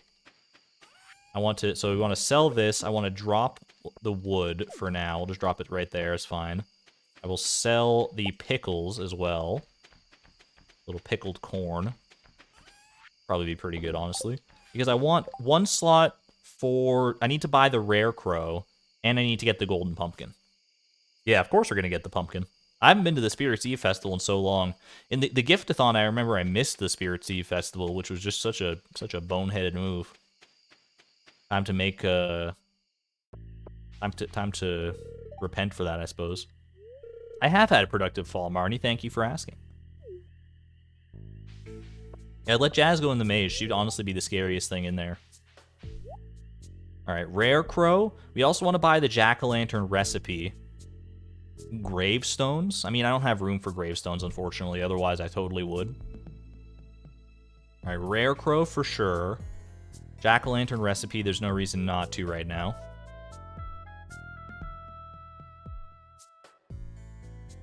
Thank you so much, Munchkies. I try to exude positivity because I feel like it's a scarce resource these days. Scarcer than I would like it to be at any rate. And, you know, be the change you want to see in the world and all that. So I'm glad that comes through in some capacity. Welcome back, Manny. The funky rug is going to have to wait till next year. It is a funky rug, though. What makes it so funky? I guess we'll have to find out next time. Have I ventured into the haunted maze yet? It's quite spooky. That strange man who lives in the tower set it all up himself. Man doesn't even know his neighbor's name. He's the mayor, and he doesn't even know the names of all the residents of the valley. For shame. Yo, why are these jack-o'-lanterns doing pog faces? Has anyone ever seen this before? That's not the normal jack-o'-lantern sprite. They're like looking over. He's looking at the blackberry cobbler, getting ready to gobble it up. Do you see that? I can't say I blame the guy. Blackberry cobbler sounds delicious, but it's poor man. He can't even move. Cannot even locomote himself. Jack-o'-poggers, pog-o'-lantern. Lou is too lazy to open up his friendship menu. I think I've already been this way. No way. Maru, I thought you were supposed to be, like, smart or something. You're literally 3 steps into the maze. What are you doing? Oh, you found me. The truth is I got too scared, so I came here to hide. Don't tell anyone. You could just leave the maze. You don't need to hide. No one's judging you. I never realized all these jack-o'-lanterns have different faces. Look, this one's, like, trying to be kind of sinister, but in a goofy way. Let's psychoanalyze all these jack-o'-lanterns. I'm here for it. Hello, Penny. The vapor from this cauldron is making my head spin, but I can't seem to leave. Baba Yaga claims another victim. There's an actual cat! There's a real cat in there! Or are those just fake lights that are blinking on and off? I want to believe there's an actual cat in there. There's like oh gosh, there's an actual like frame that flashes on this TV. What do you think it is? I think it's like, it's Gumby from, like, The Amazing World of Gumby. This is also Sinister Goofy Jack-o'-lantern. That one looks like a flirtatious Jack-o'-lantern. There's something weird over there, but how do I get to it? Just plow through the hedge, my guy. I can't go on, ... Spiders. They're so cute, though. Look at these spiders. They're adorable. They got little spider eggs and everything. Little baby spiders. 2 different frames, actually. It's a 2 frame. What are these skulls of? They're like Neanderthal skulls. How do you even get these? It's just a dead end up ahead. A man does not have 3-dimensional vision.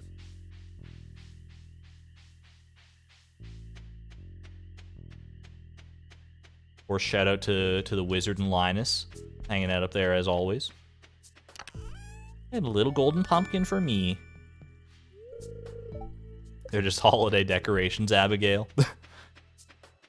Although in the world of Stardew Valley, who really knows? Maybe those spiders are... Maybe they just managed to find some giant spiders. Just chilling out and about. I wouldn't mind keeping this golden pumpkin around. In fact, I need a golden pumpkin in the future to tailor into, like, a witch's hat, I think.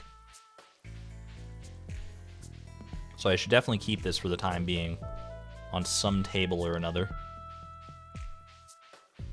Scary pumpkin equals jazz-o'-lantern. From a first-person perspective, the maze would be very different. Just making think of it like a Doom level now. Alright, well, I think we're good to go. We got the rare crow, witch rare crow, and golden pumpkin. It's valuable but has no other purpose, au contraire.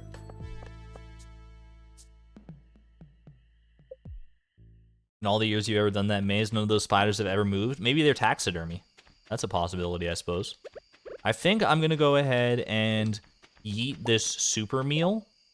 I might as well sell it. It'll probably sell for at least something. And then we'll put the golden pumpkin there instead. I don't think I have another free table at this exact moment. Alright. And Rare Crow, you guys can hang out together. You got, like, similar hats. You got a similar vibe to me. I think we're good.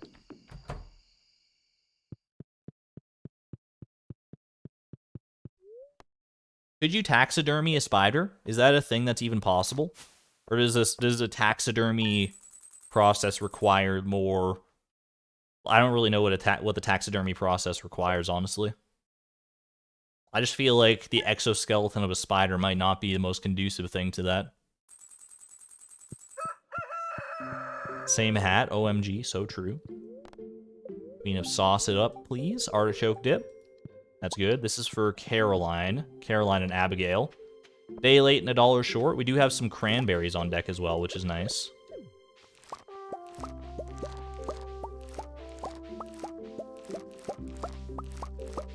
Just a few last-minute cranberries. These cranberries might be enough once we sell them to subsidize the vault bundles, honestly. What do we got here? Red plate from Emily. Flip this letter over for instructions on how to make a super healthy meal. Red plate. I'm surprised. Has anyone ever wondered why in the game the vegetable medley isn't the red plate? It's made from tomato and beet, and that's it. That's all that goes into a vegetable medley. But the actual plate of the vegetable medley is you got like blues and greens and yellows on there. I don't know where all that comes from. I don't know if I should be concerned or amazed. Make some cranberry jelly for the artisan bundle. I think we already made jelly for the artisan bundle, if memory serves. We did not! Yo! That's actually great. That's great intel right there. We can harvest some cranberries. I don't have anything going in the preserves jar right now, so there we go. Perfect. Thank you for saving that one, Gabriella. Thank you. Alright. I do need to pick one of these sunflowers. Maybe that one can be for Haley, because it's gold star. Inventory full. I will sell the sunflower seeds as well, because I don't really need them anymore. And silver quality one is for the community center. Okay. Easy enough. There's so much to juggle. This is why I don't like using the ground as a storage space, but it's kind of a necessary evil right now. Good boy, Timby. Good boy. Alright. Yeah, let's go do this.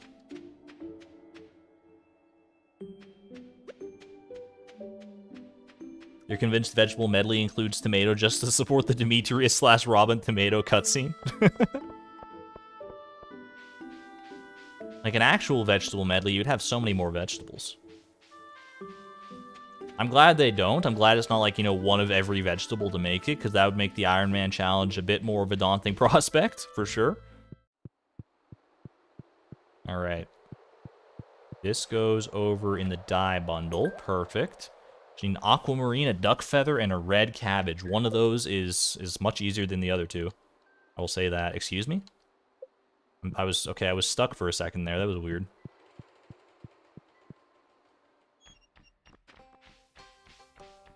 Beetroot and tomato both come in lots of colors. Not sure about blue. Yeah, but like Also, but like the ones you use to make the dish, they're always red. Maybe in real life, a vegetable medley with only those could compose multiple colors. I think I have heard of yellow beets and stuff before. And I'm pretty sure I've seen yellow tomatoes. But in the world of the valley, I don't know if it holds too much water. Alright, is Caroline available at this juncture? It's Farmer Chloe, that's me. I'm not good enough friends with either of them yet, rip. Okay, I guess I'll finish my garbage run and then I'll be back. The smellier hands. Heirloom baby tomatoes come in all kinds of colors. What about heliotrope?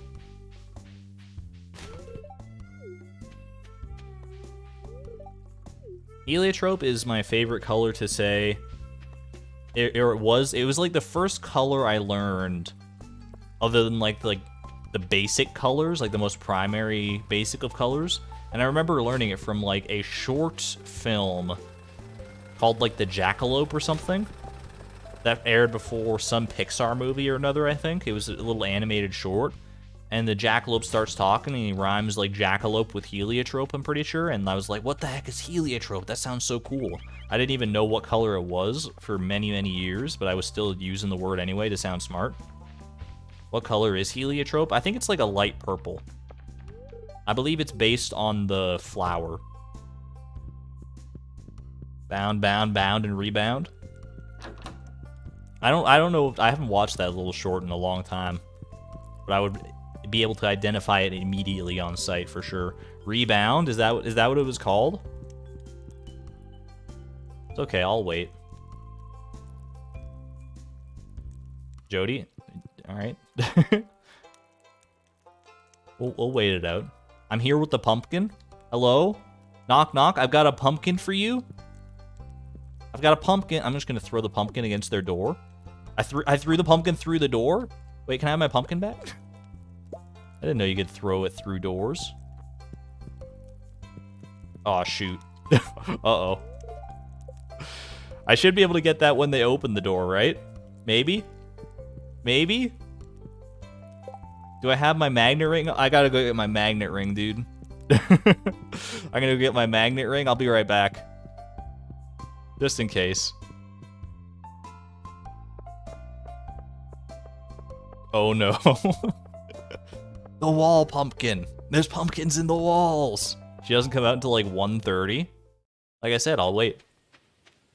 Mistakes were made. You have time. I do have time. I'll go get my magnet ring, and then we'll be just fine. Oh, I can also bring this to Haley.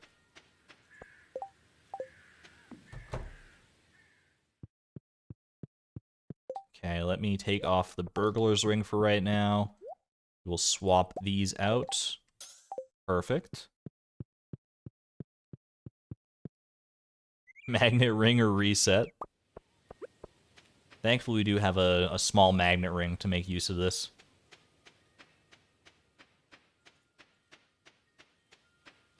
Where is Haley? I feel like in fall, she follows like a similar schedule to her spring schedule, so she might be up here. Contrary to popular belief, I don't have Haley's schedule fully memorized, but good enough. Never been to the forest. It's muddy and I can get a blister on my foot. That's just a patent lie, girl. I've seen you in the forest before.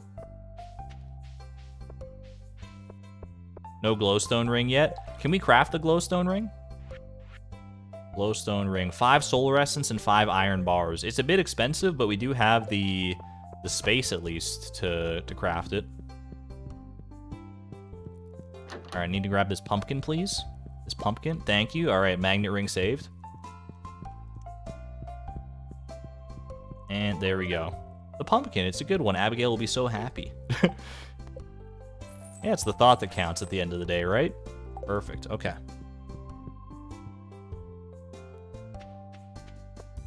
Wonderful.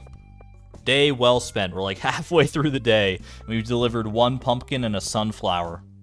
And I guess we did do some community center work, so that's okay.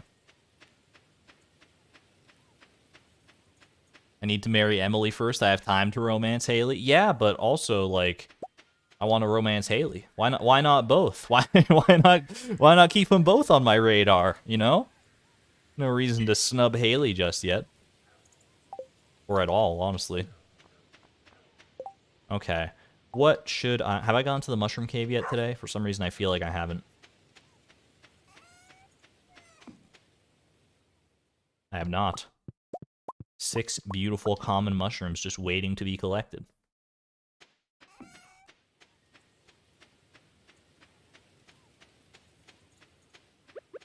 All right, where did I leave my wood now? I'd like to keep this wood. There should be enough wood to do pretty much all the smelting of these copper bars, I think.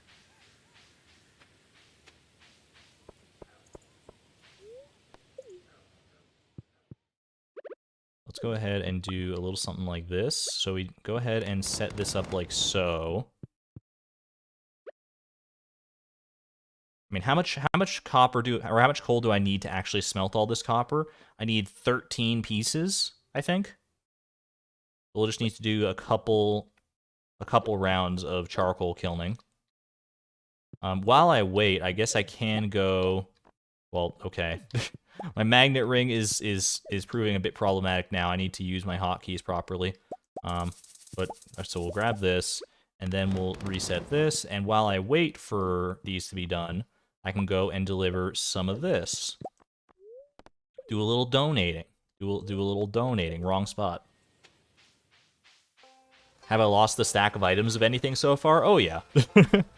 I've let some things despawn between streams. Nothing too important though. I think the worst thing I had is I like sold a stack of wood at some point. Not like a full 999 stack, but enough of it to be somewhat upset. New reward? What do you got for me, pal? I got Jade Hills. I can place it in my home. I think I will.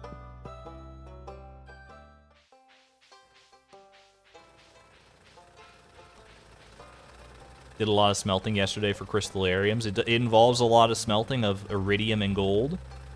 Or do crystallariums take gold? I think they do.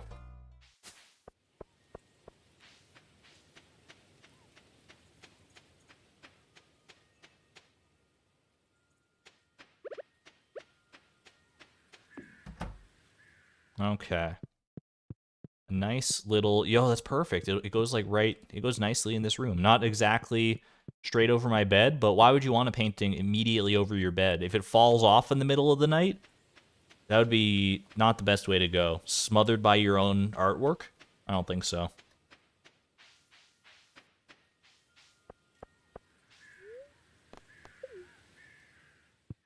Not me. Not me. All right. We want a little bit more charcoal here. And while I wait for that, I can also get some... Where'd my copper go? There it is. Oh god, do you see the mushrooms go flying? Yo, I used magnetism to incredible effect there. That was kind of wild. Alright.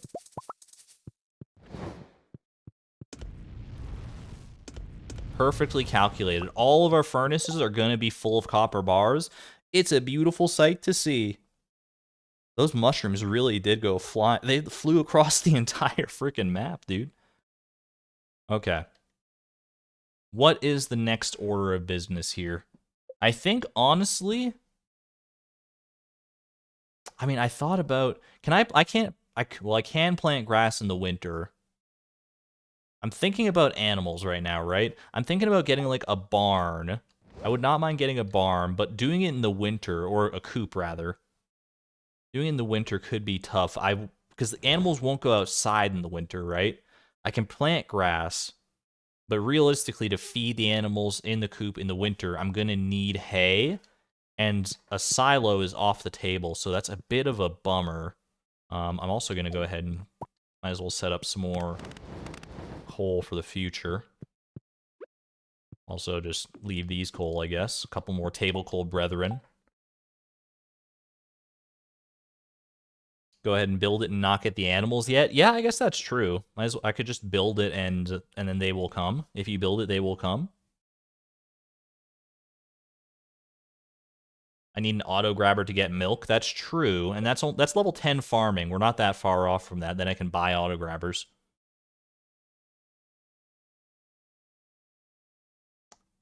The cult of table coal grows. I think I will... Well, actually, because I have the money to do the vault bundles almost. Oh gosh, there's so many options now. I don't know which way to go just yet. I think honestly,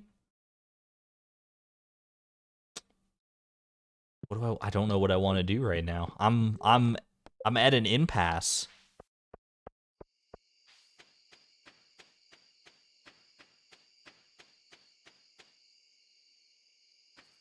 I feel like I need... What do I need right now? What is the most pressing concern at this exact moment? We want to get past the community center. To do that, we're going to need a coop and a barn, realistically. So I think that's probably where we start, right? You don't support all the table coal hate? Table coal has many ardent followers. Table coal doesn't need to worry about haters, of which I am one at times.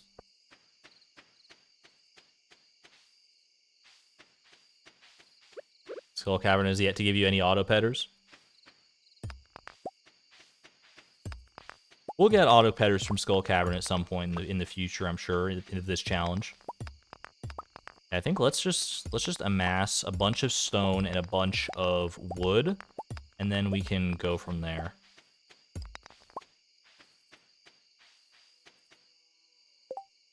Get ready to clear the area that can have sprinklers in the spring. I kind of think that might be the play. It might be best to start upgrading some tools, like getting a copper axe, getting a steel axe so we can clear that area and then have that area ready for the spring. That's not a bad idea either. So maybe tomorrow is time that we go back and claim our copper hoe. I didn't think it would happen so soon. But I have the bars ready now to make my next copper tool, which it will probably, I guess, be the axe.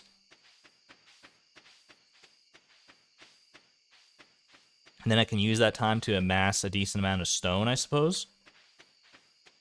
And we'll be in a good spot then. So I think maybe that's just what I end up doing for right now. But if I'm going to be... I might as well use this time to chop down some more trees for some more wood if I'm not going to be able to in the near future. Oh my gosh! Breaking Bad? Thank you so much for the $100 super chat. Holy moly! Ultimate Lurker here since Price of Perfection wanted to say thank you for all you do. Also, Smelt Table Coal. Thank you so much for the support, the generosity. That is huge. Oh my gosh! And for lurking, Lifeblood the stream. That's amazing. Thank you so much. That is quite the incentive to go and smelt table coal. But I think I'm gonna have to hold firm. I think I appreciate the donation. Don't get me wrong, I really do. I'm always floored to see that kind of stuff. But I can't be bribed. I cannot be bought. I cannot be bought into... I think I've decided I want to turn table coal into a scarecrow. I want to immortalize table coal as a scarecrow when the time comes. I think I'm okay with that inevitability. I know that a lot of people would say burn table coal, burn table coal. It's a false prophet. I'm not claiming to be necessarily part of the cult of the table coal, but I'm also... I'm a non-biased third party, and I think table coal can be reimagined into something else. Table coal Greg, exactly. 07 to the lurkers, but table coal must live on. All right. This works out pretty well, actually, because I'm going to get my copper hoe, and it'll be just in time for winter here, so I can use it for winter foraging and stuff. I think this is a smart move. I think this is probably the best move here. Let's go ahead and... I appreciate you sticking to your guns. Thank you. I've got my morals. It was, you know, it was tempting. There was a part of me that really was just like, maybe I could just smelt table coal. All right, I'm swapping off this dang magnet ring again. It is too much trouble. Burglar's ring, please. All right, let's leave these here for right now. I don't really need them. Hey, Semlon, thank you very much for becoming a member at the Electron level. I greatly appreciate it. Hope you enjoy your emotes and your sword. Careful where you swing that thing. Look at oh my gosh, Melanie and Pumpernickel. They're beautiful. They stand out so vibrantly against the white of winter. Tim Beeb. All right. We can start getting these artifact spots again. I think it's time. I think it's time to go reclaim the copper hoe. I really do. Oh. Forgot about that. I always forget about that. I always think that's going to happen on, like, the second day of the season for some reason. Maybe it's because, like, the spa opens on the second day of summer and my brain just conflates the two events somehow. Okay. Let's go. I'm going to go do a garbage run. For old time's sake, I might as well also check this out. Did we get Krobus yet? I don't think we're even close to getting Krobus, to be honest with you. He went scampering over the fountain and everything. Do you see that? Oh my gosh, the footprints there. Secret notes unlocked. How's the challenge been so far? Not too bad. Not too bad at all. It's been quite fun. It's been an interesting little puzzle box trying to figure out the best approach to certain things. And we're learning as we go. The community task board is also the second of fall. Yeah, I don't think about that. Why is it always the second? The first day rarely has anything. Except for Krobus, apparently. Speaking of the community task board, let's go ahead and check out what we got for this week. 999 Stardew, aka the Allegor Rhythm, aka Ryan, I believe is your name. Thank you so much for becoming a member at the Electron level. I greatly appreciate the support. I hope you're doing well. Thank you so much. I'd like to put a quartz on my great-grandfather's tombstone. Linus's great-grandfather is buried around here. Or maybe, I guess it's, I'll accept it just in case. Thank you so much. Welcome on in. Exclamation point Algo. You guys are already on it. Thank you.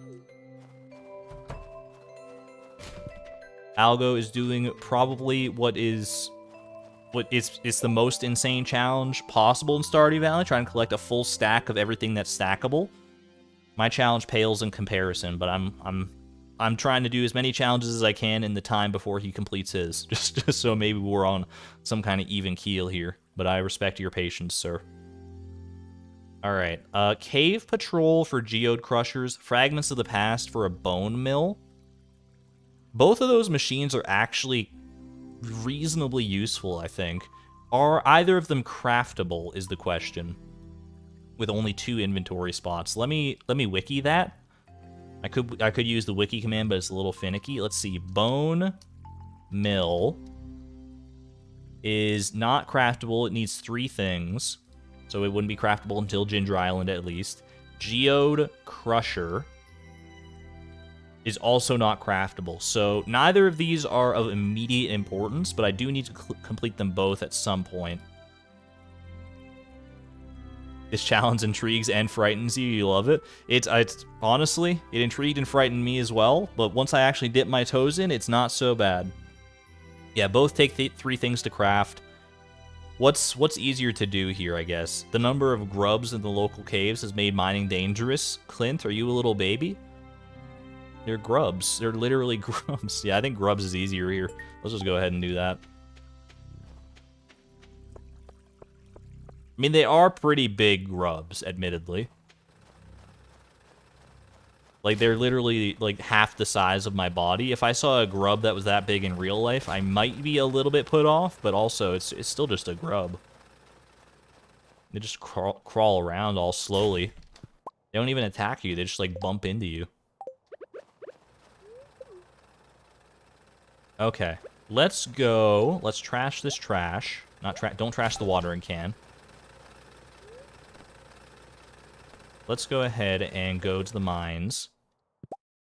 my gosh, what what a mess in here, am I right? All right, let's grab 5 copper bars. Then I'm going to see what happens if I try to claim my tool while my inventory is full. I don't think it's going to be anything groundbreaking here, but I want to see. Just for science purposes, let's see what happens if it'll let me drop it on the ground somehow. I highly doubt it, but worst case scenario, I just have to like drop these mushrooms on the ground, right? And then we're fine. Hey, your tool is ready, but you don't have any room in your inventory. Man, Clint, you really gotta do me dirty like that. Okay, fine. Copper hoe has arrived. Time to send another tool in for an upgrade. I think it has to be the copper axe. Honestly, I mean, sending the copper watering can would be good in the winter because we're not really using the watering can in the winter. But copper axe, I just need to like clear off some room on the farm. So I think we go copper axe, then into steel axe, then maybe into copper watering can until winter is over. So I think copper axe, it's time. Get some copper axes of wellness in chat. Here we go. My copper axe. I'll see you on the other side, my friend. I'll see you soon. Copper hoe, welcome back. It's been a long time. I don't remember when I even put you in, but welcome back. Oh man, it feels good to have my hoe back on deck here. And now I can do some actual proper winter foraging. Oh my gosh. Oh baby.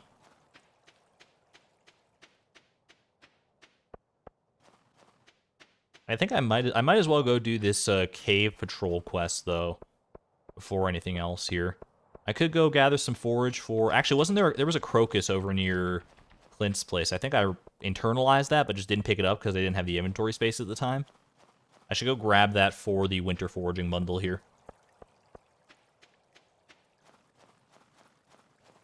Clint is depressed because he knows he's in a game. In before Clint becomes Flowey.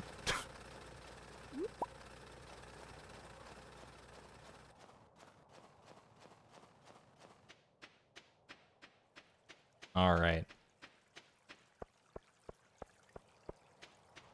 Yeah, winter foraging should be easy enough, just like all the other foraging bundles.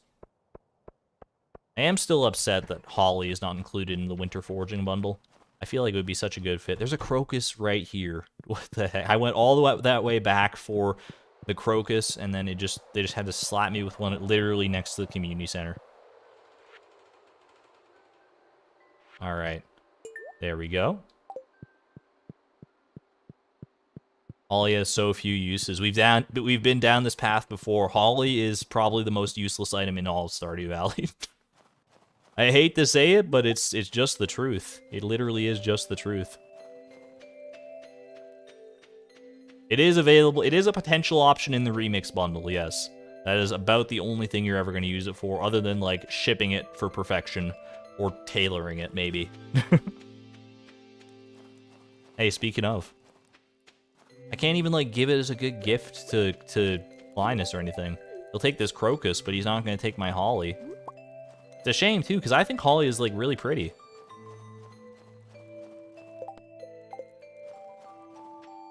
I think holly gets a bad rap, just because it's, like, a little poisonous or whatever. Like, who amongst us can say that... No, I'm not going to eat the holly. Who amongst us can say that we haven't been a little poisonous at one point in our lives, right? An item room is guaranteed on floor 100 of the Skull Caverns. This is true. Alright, I should get 5 iron bars ready to go for my next upgrade. So while I wait for the Adventurers Guild to open so I can get a proper weapon, I'm going to go do a little bit of iron mining here, I think.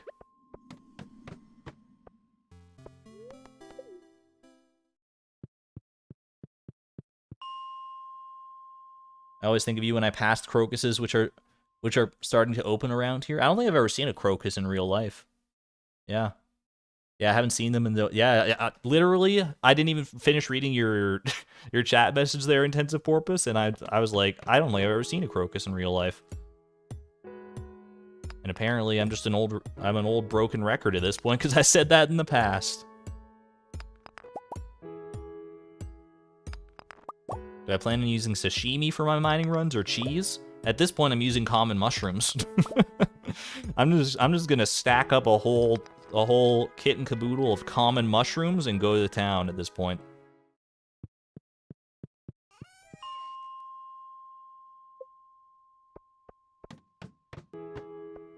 If I build up enough common mushrooms, that should be able to subsist me through any endeavor that I have to confront here.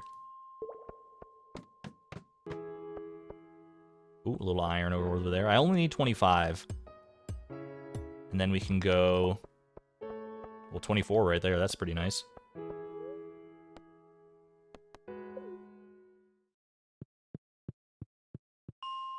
$9.99 common mushrooms. Always wondered what a caboodle is. From the phrase, the common idiom kit and caboodle. I always thought it was kitten caboodle, like the cat at first, but then I looked into it and realized it's a much less fun expression. It's still fun to say, don't get me wrong, but I always thought it had something to do with cats, and I was disappointed when I learned that that's not the case. But you do raise a good point. I don't know what a caboodle is either.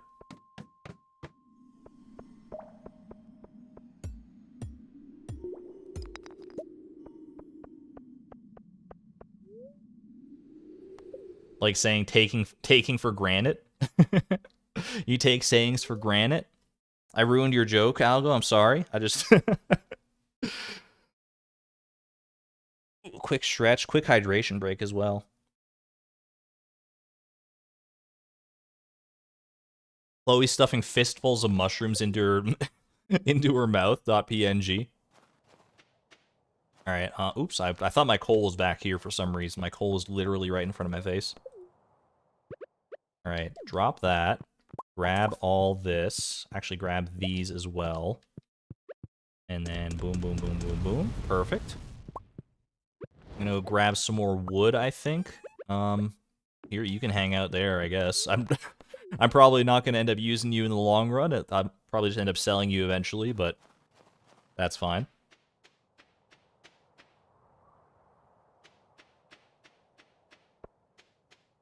Very good example of why reading real words on paper is so important. Can I read them on my screen instead? I do have some books that I should endeavor to read. I've got a collection of books that have been just like languishing, and I just haven't had the time to read, or at least I tell myself that I don't have the time to read them. Print chat in real time, yo, great idea. I can get like a stenographer to like type out chat for me on paper. I'm here for that. Can we talk about how crazy of a job stenography is?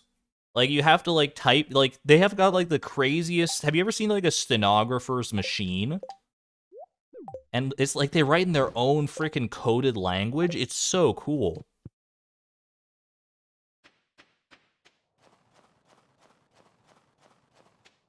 Like, I didn't realize how, like, crazy it was to be, like, a court stenographer until I looked into it, and I was like, oh my gosh, how did they type so fast? And it turns out it's a whole big thing. You know, a stenographer, it's cool to watch them type. It's amazing, honestly, what it is.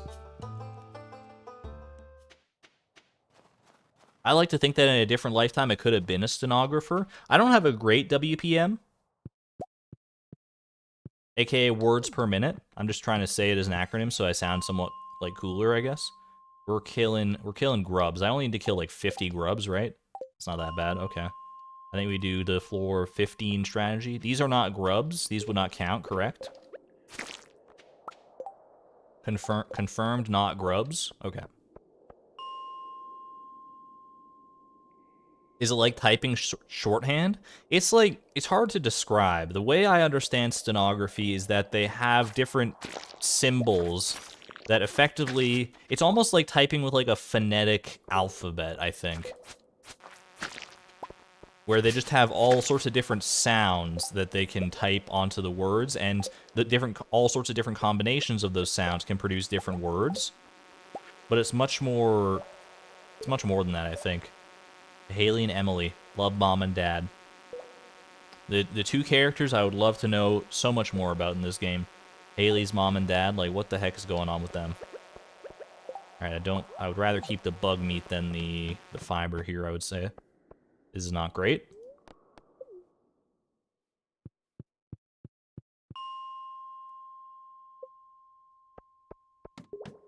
I'm not gonna lie, I get a little bit, this is not even the right floor, I get a little bit mind flooded with all this stuff that's at the top of the mines every time I come up here. I'm so used to just being like a barren place, or at worst having like a bunch of furnaces and stuff laid out.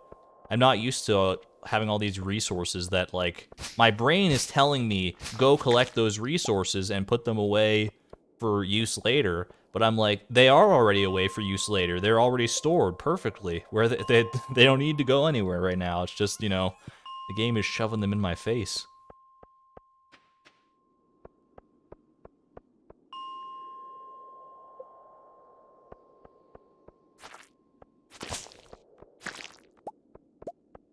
When transcribing, I think I'm fastest if you close your eyes. They only get in the way if you can see what you're typing. I think, honestly, I'm kind of there with you, Intensive Porpoise. I haven't done much transcribing in my life, but what I have done in the past is, I have done some transcribing, like transcribing for videos and closed captions and things in the past. And the more I focus on it, the worse I am at it. I think, like, I don't know if I would go as far as to say, like, close my eyes and do it. Although, honestly, it probably wouldn't be that bad. It wouldn't turn out as terrible as you might think. So not used to seeing these giant green slimes, by the way. I always only see giant purple slimes. I forget the different colored ones exist.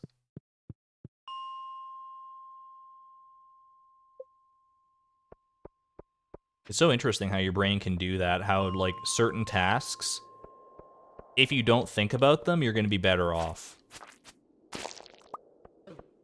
Like, the minute you start thinking about, like, the most menial tasks and stuff is when it becomes hard. Like, if you think consciously about, like, okay, breathe in, and hold it, and breathe out, and breathe in, and, like, you start consciously, you know, having to breathe with your brain, more or less, rather than just let your lungs do their own thing, then it becomes, like, a lot harder to breathe all of a sudden, and your chest can become, like, tight. Why does the brain sabotage itself like that sometimes? Archon doesn't have object permanence. I don't think I have the best object permanence, but I wouldn't say I have 0 object permanence. To be honest, I didn't know what the phrase object permanence meant for the longest time, even though it's literally self-describing. Now you're breathing manually, I apologize. You are now breathing on manual mode. I literally just put everyone in manual breathing mode. I'm so sorry. I should have known better.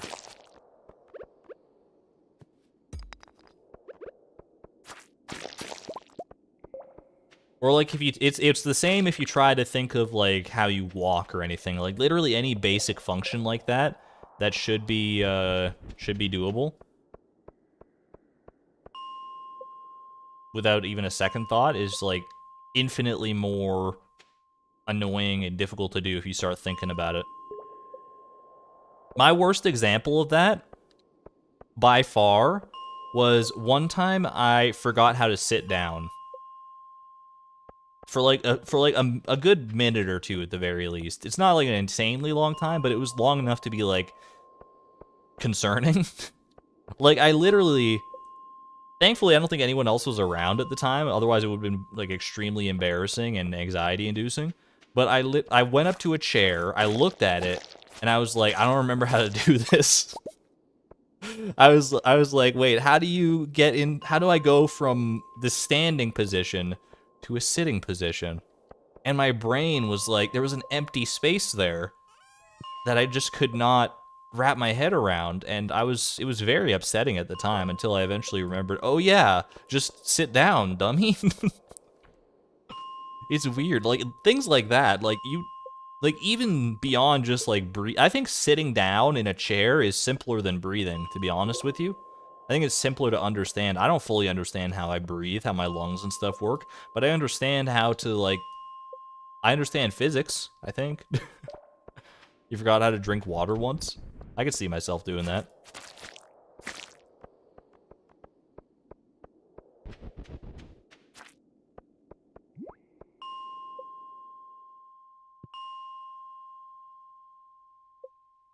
you think about moving a specific body part too much, it would move.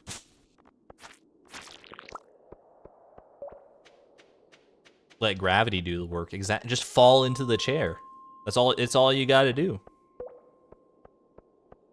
It's just falling with a bit more structure to it.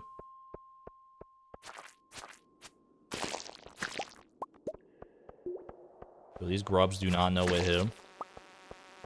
It's not always grubs for cave patrol, is it? I could swear that it's like usually harder than this for cave patrol. I think maybe we just got lucky with grubs.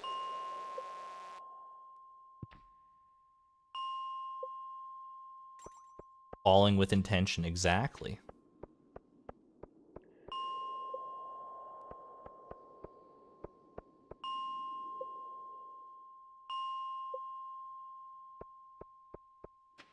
I'm trying to think of the last time I, like, fell down. It's not a common thing, nor would I hope that it would be for most anybody. Like, I'll occasionally stumble. Like, sometimes I try to say goodbye and I choke. And then I try to walk away and I stumble. Anybody else or just me?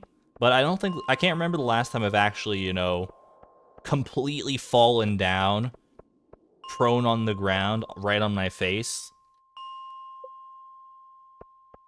I cannot remember the last time I've done that. I remember the most, like, painful time it happened was, like, we were on, like, a hiking trip, and I just did, like, a full-on face plant into a patch of gravel. That was rough. I was, like, 9 years old, so my body was still resilient enough and very quick at healing as a young tyke that it wasn't too bad. You fell yesterday? Fell over in your chair and hit your head on your metal desk leg? Ooh, bent this. I hope you're okay. Also known as Macy Gray syndrome. When I was a kid, I thought the way to fly was to jump and then jump again while still in the air. You were double jumping before it was cool?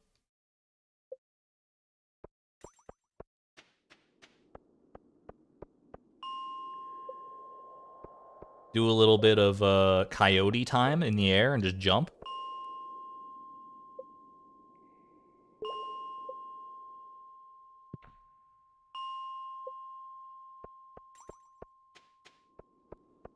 Back when I used to do karate, because I did take karate lessons for a few years as a kid, just as like some physical activity to do more than anything else. We did fall sometimes as part of that, but it was like controlled falls, right? Like they were teaching you how to break your fall if you ever end up falling, where you, like, you know, stretch out your arm and slam it down as hard as you can, because if you fall onto your back or something like that, you would much rather break your arm by, like, using it to support your fall than break your back, right? So that's why they teach you that, I'm pretty sure, is that you want to put as much pressure as you can on your arm, because if you're falling hard enough, you're probably going to hurt and break something. Definitely want to put that stress more on something that's, like, less important or easier to heal than your freaking back. Like, your back is literally, it's literally the backbone of your entire life. Does skydiving count as falling, or is that too intentional? Depends. Do you have a parachute or not?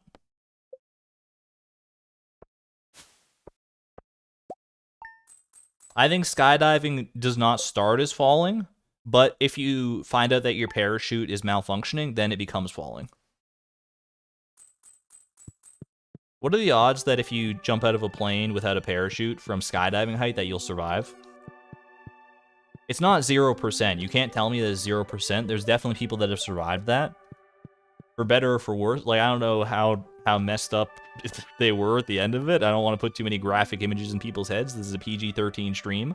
But there's got to be a chance, right? Just wanted to let you know that a new item I'm carrying is called the wood chipper. Wow, that's useless. No thanks. I got a little challenge for you. Catch me a squid. You can fish them from the ocean at night. They only show up in the winter, though. Imagine you got a piece of mail from your neighbor that said, "Hey, can you catch me a squid real quick?" And then you did it. People have survived, but it's a very low chance. Yeah, I feel like I've read about people surviving. Do you have to, like, land on something like if you landed on a pile of hay, would you be okay? Like a cartoonishly large pile of hay, like 10 feet high. I feel like that would be something you'd see on Mythbusters, like how much hay is required to cushion a blow from, or to cushion someone's fall from that high of a height. Trees are actually usually the region. I guess branches, yeah, it would hurt. Like they would scrape you up for sure, but branches they would stagger your fall and like catch your momentum, right? Hay would kill you. Good to know. I will not aim for a bale of hay if I find myself in this situation. Pile of hay is an urban legend, pretty sure. I know that you shouldn't like aim for water, right? Like if you land on water, isn't it like basically the same as landing on like concrete because of the surface tension of water? Something like that. What am I doing today? I should probably just keep on grinding out Cave Patrol, right? Oh, well, I guess, yeah, maybe it'll take a little while, but maybe I'll finish up Cave Patrol real quick. Water is solid at that speed. Going feet first, I think. I've heard that too, that if you go feet first into water, you probably have a better chance. But also I've heard that, like, you need to, like, if you're doing that, if you go in feet first, you have to clench your butt really tight. Because otherwise, like, water could go, like, I don't want to, you can probably put 2 and 2 together yourself, but it's not an ideal situation no matter how you slice it, is all I'm going to say.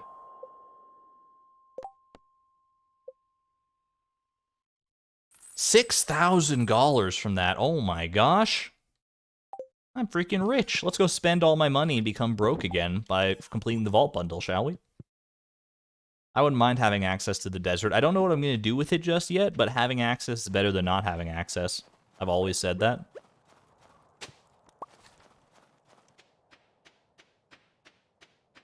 Yes, let's avoid skydiving without a chute. Impromptu bidet. I mean, that's one way to look at it.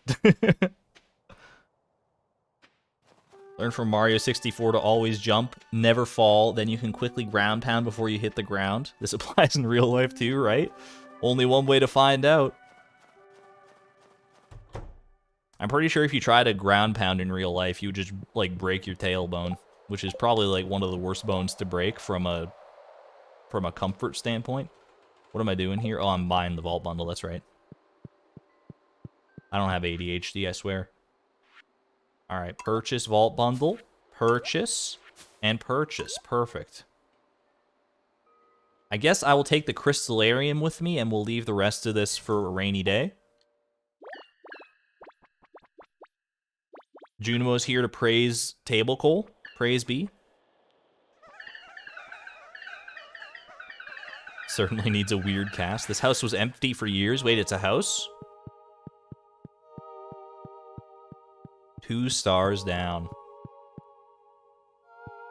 I just realized one of the letters in, like, the Junimo language there is literally Krobus. It's just a little shadow man.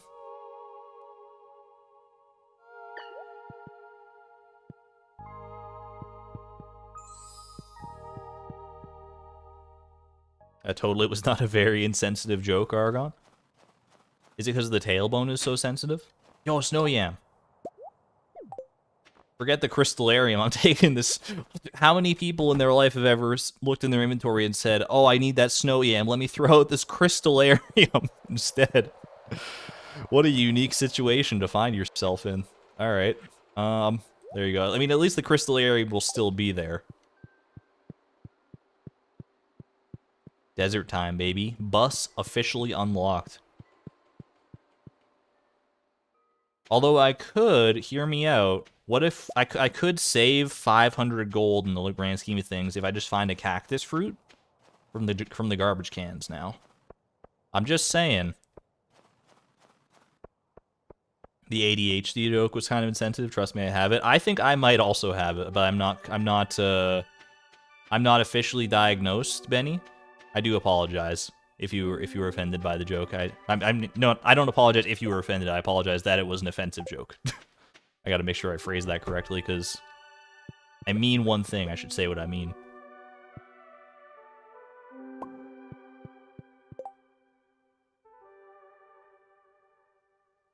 Thank you. I appreciate your forgiveness.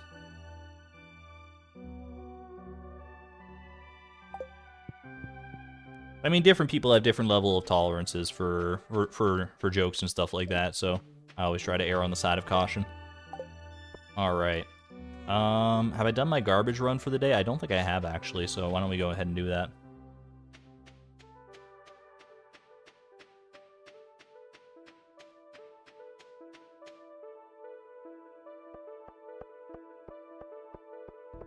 Yeah, no need to dogpile. It's all in good fun at the end of the day here.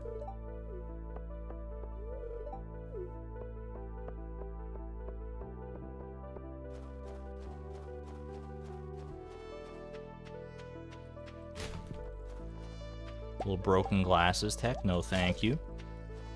I still want to know where they get all these broken glasses from. Like, there's literally no optometrist in Stardew Valley. I don't know how they break glasses so often. I feel like most of these people do not even, like, wear glasses all the time, unless they have, like, reading glasses.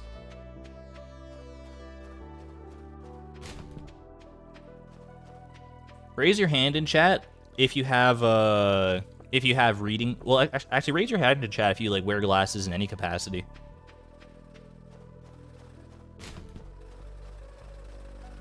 I feel like the average internet user probably does wear glasses for at least something or another because of the nature of, like, screens and stuff.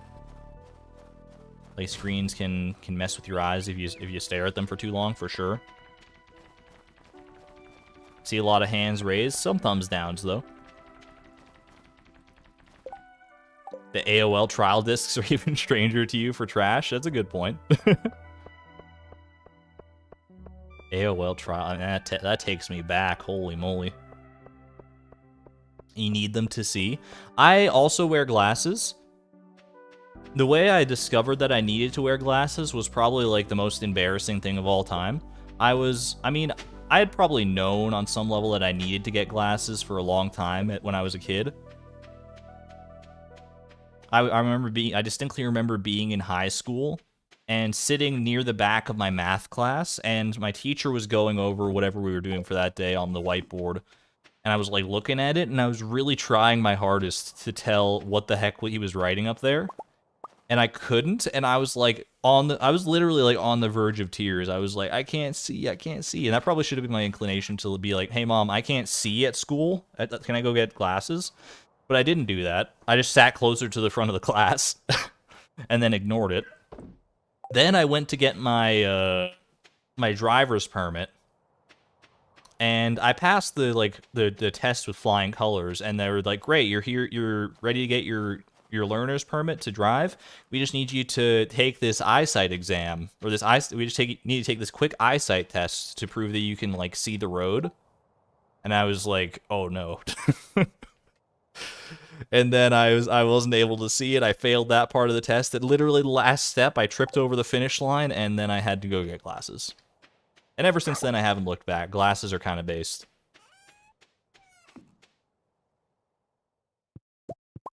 My face looks weird without glasses now, just because I'm so used to seeing it with glasses that without it, I'm just not me anymore. I'm a different person without glasses.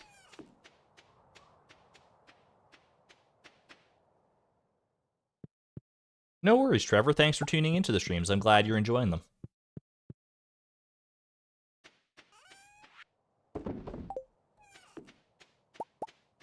I don't think I could ever do contact lenses either.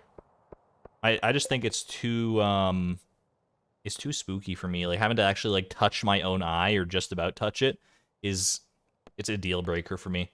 What am I doing today? I think I should... Do we have any, like, community center stuff I can finish?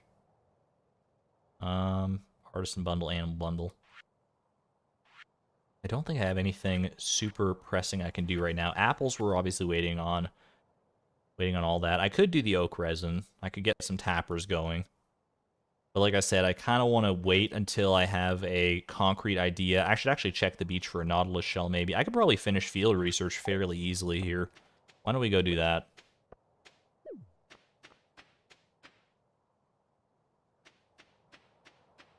As long as there is a nautilus shell on the beach, I suppose. That's the one caveat here. Hello, Charlo J. Welcome on in.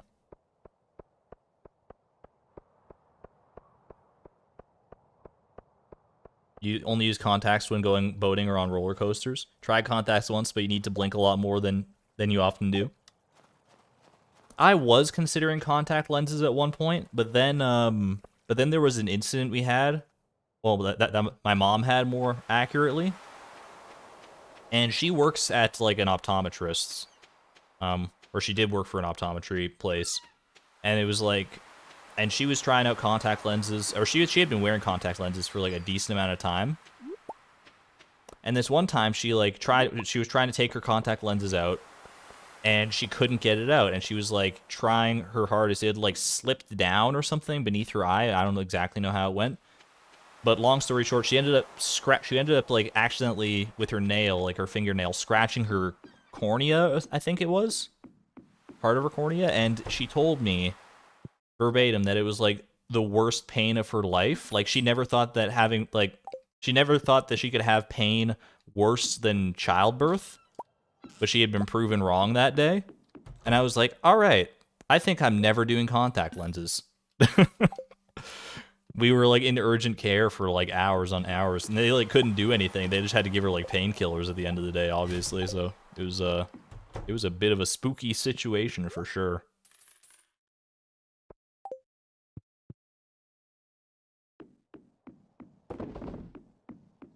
Yeah, apparently there's like a lot of nerves in your eye so like any mild damage to the eye is apparently like extraordinarily painful. What a terrible day to have eyes, you're telling me. When a gas-permeable lens goes behind your tear duct, it definitely is a new kind of misery. What an oddly specific, but also topic-appropriate sentence.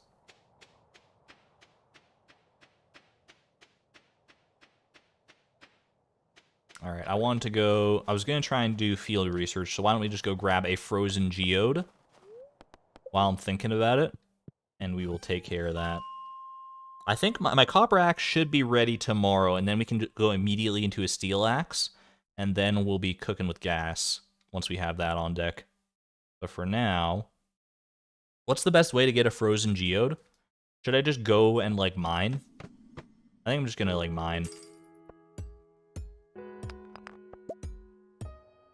I literally only need one frozen geode. It shouldn't be that difficult to come by. I think probably... Well, let me actually do this. I'm going to go ahead and leave, because I'm probably not going to kill monsters while I'm down there, so I might as well gather other resources. Because I can gather one resource in addition to frozen geodes while I'm down here. Big yes for safety glasses. Safety glasses, yes. If you ever find yourself in a situation where something calls for safety glasses and you're like, should I wear the safety glasses? Is it really that big of a deal? Just like wear them. For me, please. Just put them on. Actually, don't think that... I think honestly gathering stone might be the best play here. This is something that I'm likely to be able to use in the near future anyway.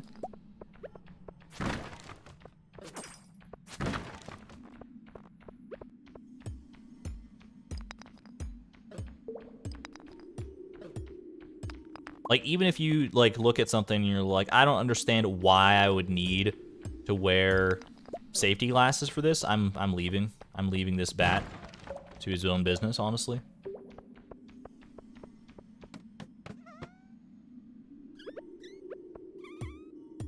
Like, I've been there before where, you know, you're doing something, like sometimes at work there's, like, a specific job, like, where you have to take out a, like, use the baler to, like, compress cardboard down into a bale and then, like, you know, wrap string around it and take it out to the recycling or whatever. And we're supposed to wear safety goggles during that, and I'm literally the only one who wears the safety goggles during that process. Everyone else, like, makes fun of me. They're like, you look so stupid with your safety goggles on, and I'm like, yeah, but I don't care. Like, if something goes wrong, I don't want to, like, be the dummy who's like, I looked stupid, I looked like a goober with the safety goggles on, And now I can't see out of one eye for the rest of my life. Like, that's not where I want to be. I'd rather, like, look a little silly for the brief time that I'm doing the task and save myself the potential lifetime of grief of having something in my eye or something damage my eye, you know? It's not worth the risk. You only live once. YOLO. Straight out of a science classroom poster. Literally better safe than sorry. 100% true.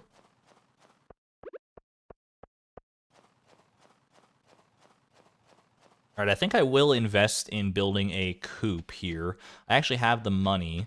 I have more than enough money right now. So I should start amassing resources to do that. What do I need for a coop again? I always fail to internalize this. I always tell myself this is going to be the time you remember what you need to make a coop, and then I never do. I want to say it's 400 wood and 150 stone. Maybe I have internalized it and I just don't trust myself enough. You forgot that I'm Canadian? Should I say A more? Hey, would you like some poutine, my friends? Want to go see the Canucks play tonight?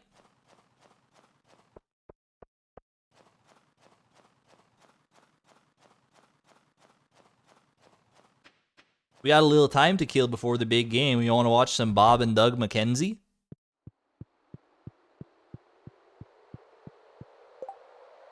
This is the right place. No, this is for artisan goods. Yeah, I said sorry, and you just didn't expect it to sound like that. Sorry. Please, no poutine.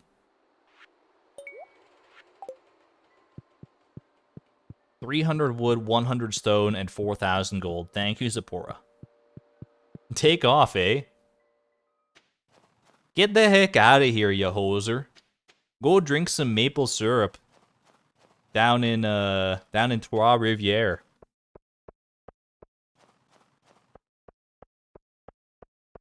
Argonne Canadian moment. Do films/shows depict Canadians right? I mean, I think Canadians are like just about any other like nationality. We're just like people. We have our little, you know. Where did I leave my wood, by the way? I might have left it in the mines. Now that I think about it, for like charcoal purposes. Like, we have our own culture and stuff, don't get me wrong, but we don't quite live up to the stereotypes that exist on in TVs and movies, I don't think. In TV shows and movies. Pirate sword. You stay right here. Alright, so I need a little bit more of both wood and stone. So what I'll probably do, because I should get my copper axe back tomorrow, I can chop some wood with that, get up to enough wood that I need, get up to the 300 wood that I need for the coop. Then we'll send the axe back to be upgraded once more. Actually, will I have enough money? I need 5,000 for the... I need 5,000 for the upgrade. I didn't even think about that. That's probably a more pressing concern. So the coop might have to wait a little bit, but it will come. I just think I'll focus on the steel axe before the coop, personally. Yo, they're getting it all ready to go.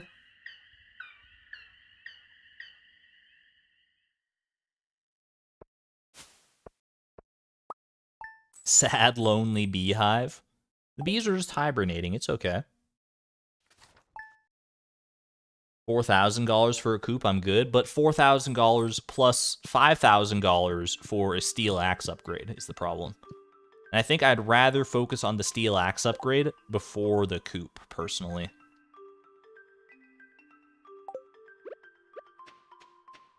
What do you got for me? Geode Crusher, hello, ... Thanks for helping me clear out those monsters. I'm not scared at all, ...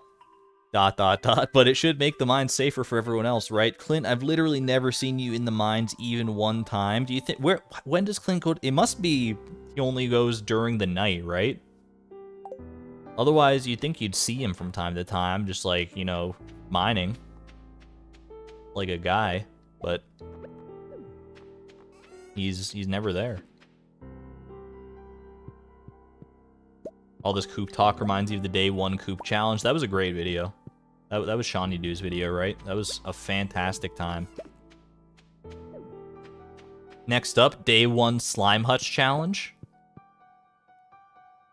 Do you think you could get a slime hutch on day 1 of Stardew Valley if you had, like, if you employed multiplayer and all that stuff? Probably not, huh? I gotta try and wrap my head around that. I don't even remember what you need for a slime hutch. I don't think there's any way that it happens realistically. How much do common mushrooms sell for? I'm thinking. They sell for 40. So this would be, what? It's about 1,600, I think. A little less than 1,600. 1,560 for all these. Okay, I'm just trying to think of, like, if I sold all my common mushrooms to just fund my coop, that wouldn't really be that effective, so. Anything is possible for Blade. I mean, even Blade has its limits. The Iridium bars would be tough. That's the one thing I'm thinking of, is, like, how do you get enough Iridium? To get the coop on day 1, you'd have to get the Iridium in bar form. I don't know if there's a way to do it. I'm trying to think, because you can't... How do you get Iridium bars on day 1?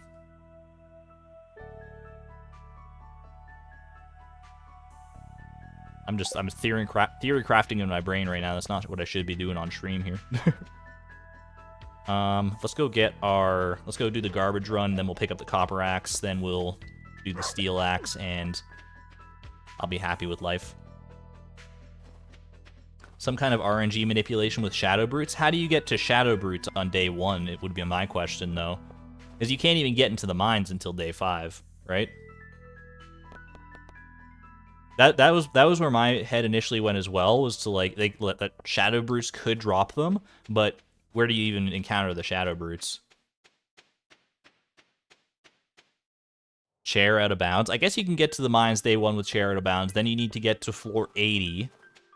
I guess if you're allowing glitches and stuff, I mean, you wouldn't be able to allow, obviously, like, item injection to get to just, like, name all your characters after Iridium bars and get Iridium bars that way.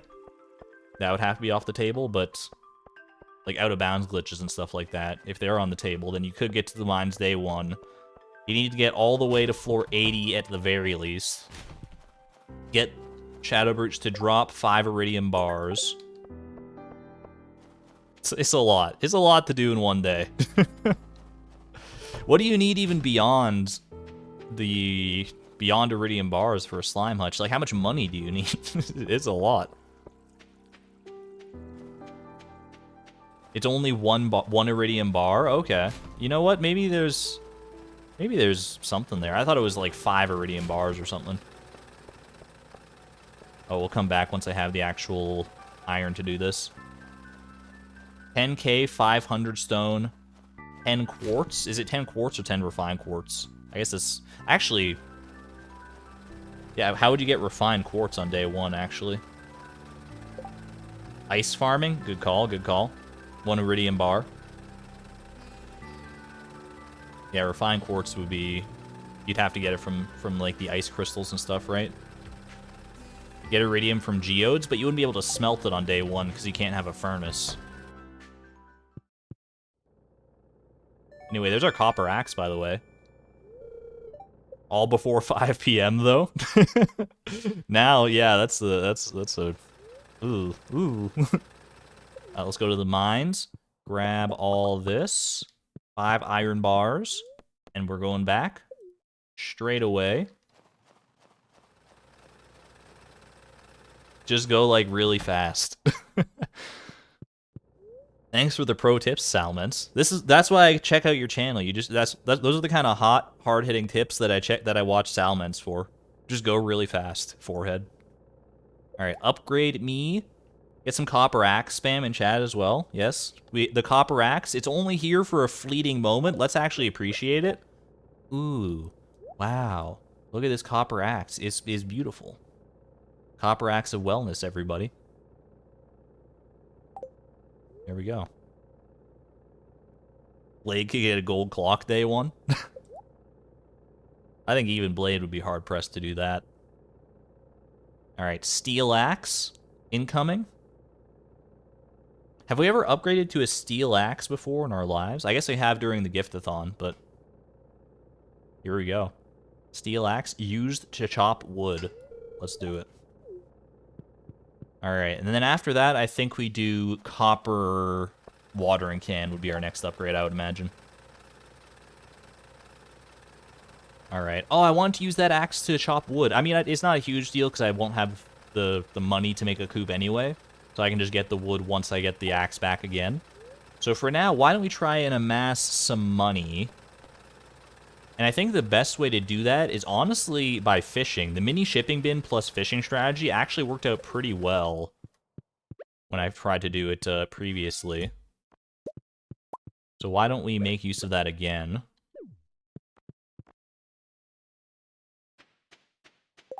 IMO upgrade pickaxe, better to prepare more bars in advance. There's so many different ways it could go.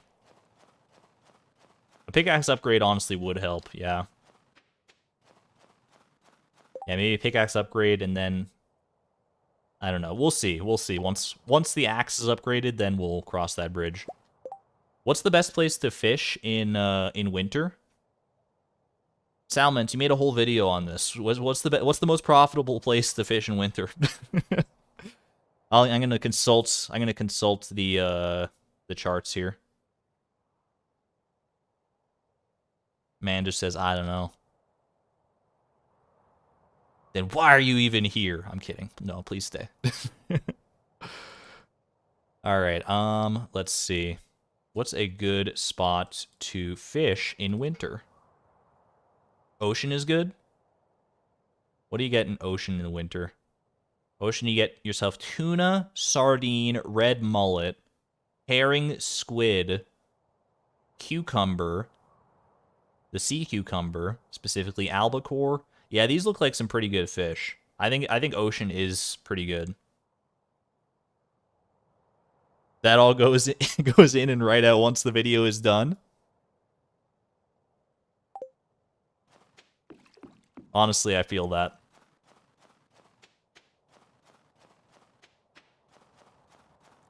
Although I think this video that I'm currently working on, and honestly like stuff from the no level up challenge as well, when you work on a video for like as long as I did on those ones, because my editing process is not very streamlined, it becomes a bit of a it becomes a bit hard to forget the information that you've heard over and over on repeat for months.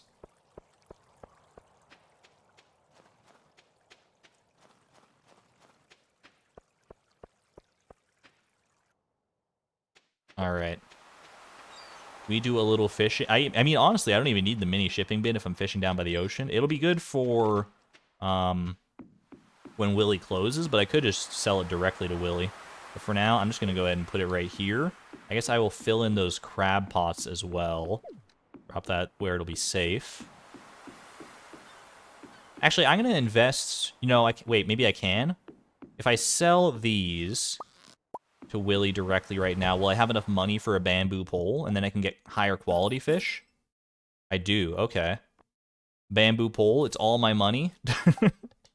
I got 15 gold and a dream. Oh wait, I need to refill my crab pots. I need to buy some bait. Have you ever seen 0 gold before? On purpose? Here we go. Exclamation point rods. I need to update that now. Alright, exclamation point rods. We got a fresh, clean slate. Literally 0 gold. 2,625 spent on new rods. 5 bamboo poles. What kind of madman am I? I feel like it's so rare to get down to 0 gold like this. Alright, we're just gonna hide behind the mini shipping bin. You've done it, Malehu? Get down to 0 gold. It's not a place, you know, I necessarily endeavor to be at all times, but when I'm here, it's hard not to appreciate it. When you just have nothing left. Except a red mullet. A gold quality red mullet. Makes you appreciate the smaller things in life. 0 chests, 0 space, 0 money. When you put it like that, it sounds like we're in a pretty dire spot, but hilariously, I've never been happier. I'm gonna hope this isn't anything like super crazy good out of the fishing treasure. So I might have to yeet my bamboo pole if it's the case. Broken Trident? Probably not. 3 magma geodes though. I'd probably yeet the well, wait, I can't trash the Trident? Help! Help! Somebody help! I'm soft locked. I soft locked myself. Why can't I get rid of the Broken Trident? I'm clicking like a madman. I can't swap it for the magma geodes. Okay. We put it in the inventory. Drop this. Can I help? Okay. I guess I'll throw away the magma geodes. It's the what? Why is the Broken Trident of all things not deletable? It literally cannot be trashed. I'm pressing delete. I'm taking it to the garbage can. It doesn't work. Right click, pick up the Trident. Weapons can't be trashed. We've trashed weapons so many times. I've definitely trashed my pirate sword many, many times.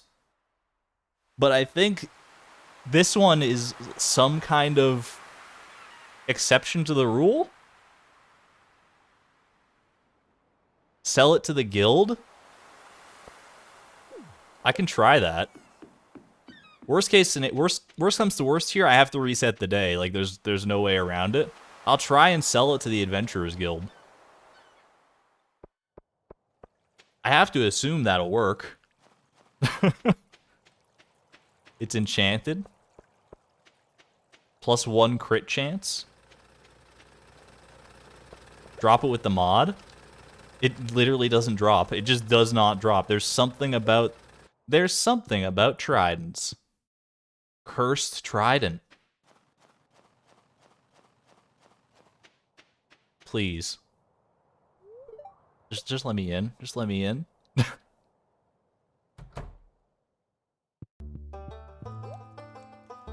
Saved. We've been saved, and we get 250 gold. Yo. Thank you to everyone who said to go to the Adventurers Guild. I was panicking. My finger was about to hover over the reset button. Oh man. That was a little spooky. That's a little spooky. Fishing treasures are officially, you know, they're on notice as far as I'm concerned. No more fishing treasures for me, because what if that happens again No, I mean, it's not the end of the world. Like, the only thing I really missed out on there, because I'm pretty sure both the bamboo pole and the sardine, I mean, the bamboo pole's in my inventory, the sardine is even still safe. So all I really missed out on there was 3 magma geodes, which stings a little bit, but it's not like the end of the world.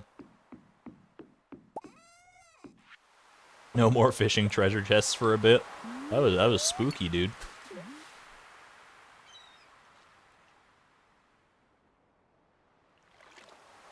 You gave misinformation, you feel bad? No worries, it was a unique situation. Nobody knew what was going on, least of all myself.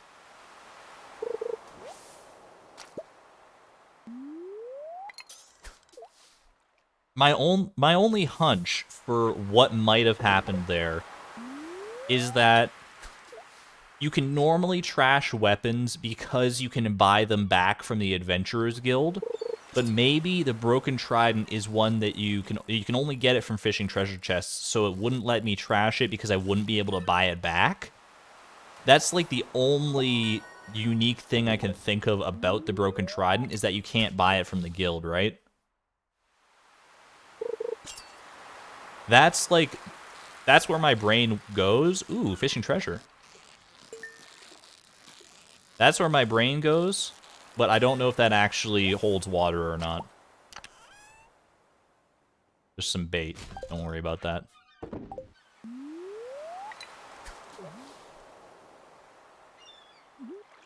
Argon, ... What's the problem? I don't see the problem here. You can't say just don't take fishing treasures anymore, because that's not how my brain works, I'm afraid. Yo, do we have a high enough level to catch the glacier fish? Level 6? Do you think I could catch the glacier fish at level 6? I think that's the level requirement, right? There's no flags that exist to make things undroppable. Oh, there are flags that exist to make things undroppable. He asked me to right-click pick it up because that works on the museum rewards. I did not know that, Alex. Thank you, actually. I'll try that next time. I was trying to right-click pick it up, but maybe if I right-click picked it up initially from the fishing treasure, then it would have worked. Maybe I should just right-click pick up everything from now on, just to be on the safe side. The more you know.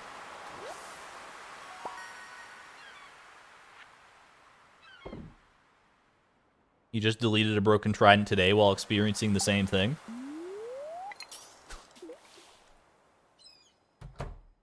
I think my Stardew Valley save file is just cursed, actually, is what I've decided.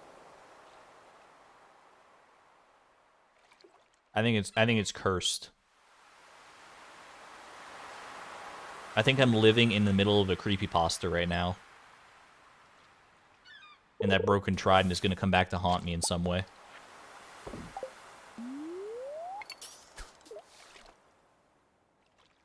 Oh, the tragedy.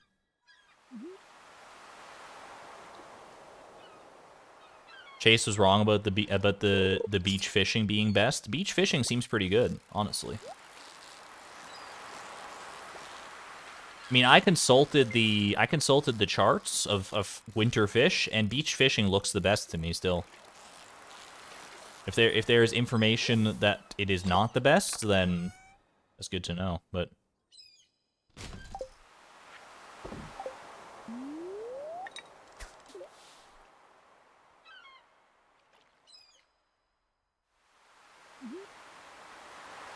did I buy my copy of Stardew at a garage sale or something? I got it from a buddy at my weekly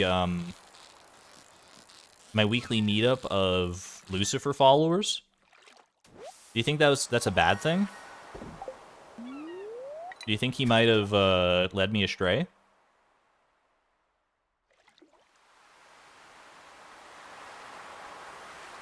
We were taking a break from sacrificing goats over the pentagram in the middle of our underground chamber.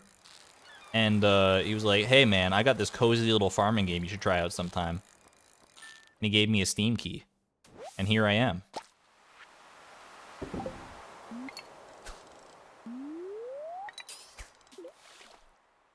Sounds trustworthy? That's what I thought. Like, he was a pretty good guy.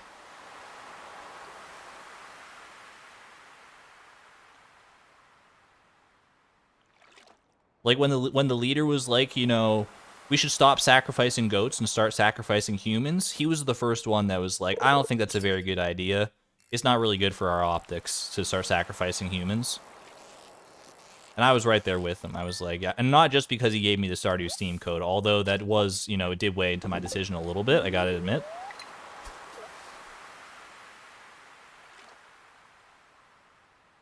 All because I don't worship table coal. The broken trident gets the special item property when fished out, so it's the same as museum rewards and cannot be trashed. So Concerned Ape is conspiring against me to try and complete this challenge. I understand.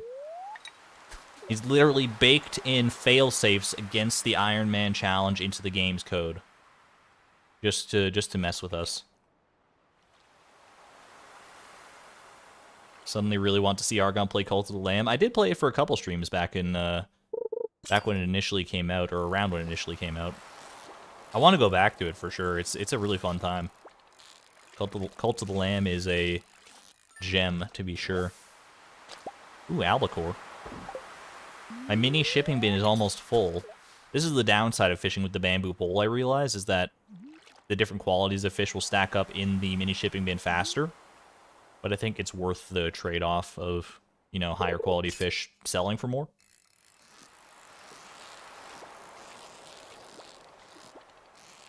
Not conspiring against the challenge, conspiring against me specifically. What did I do?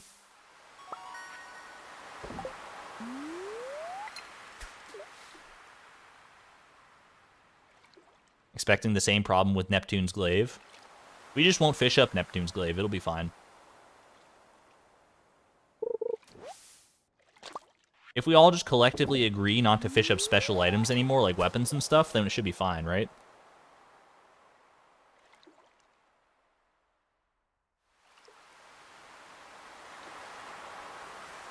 At least they're sellable to the guild. That is the one saving grace, is that I could sell it directly to the Adventurers Guild. I wasn't sure if that would work or not. I thought there might have been something busted about that too, but...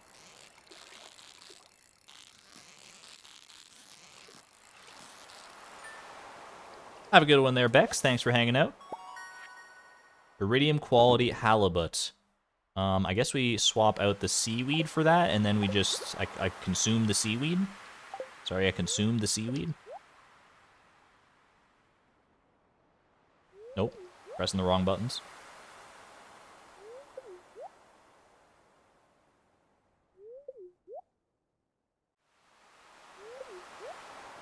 What about the iridium bands? Do you think the iridium band, because like, is it only for weapons that it'll have that property, or if I fished up an iridium band, I wonder if it would potentially get that treatment as well. That one would be easier though, because I could just go put it in my dresser, or like wear it or whatever. Now that it's 10 p.m., the ocean is the best place to fish. What happens at 10 p.m.? Super cucumbers come out?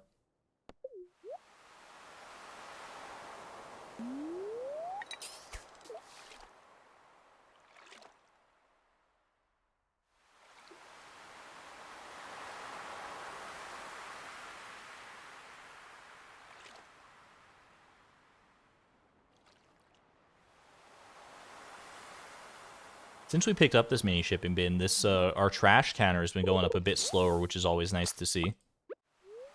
We're not trashing quite as much as I used to.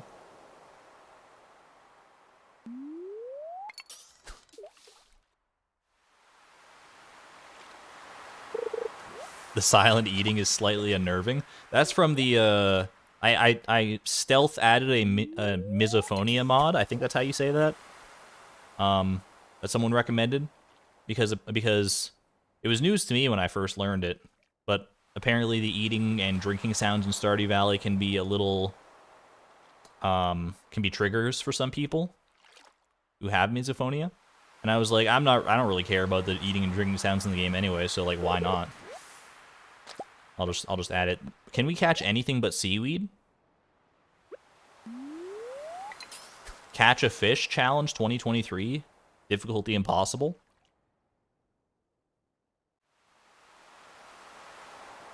Yeah, this is the money wasted from items we throw in the trash.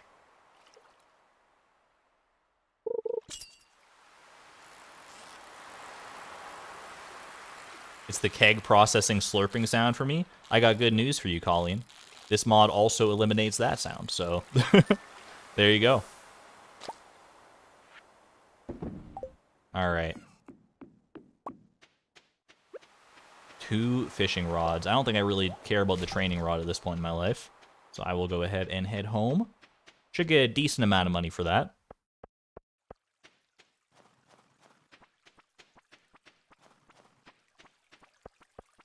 Taking good care of my axe, Clint.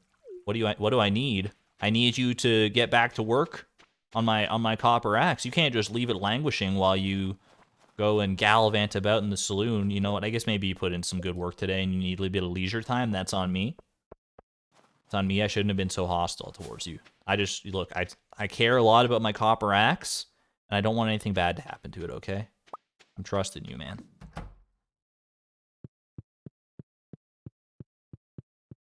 All right, off to bed. Decent fishing haul, 1,200, I'll take it.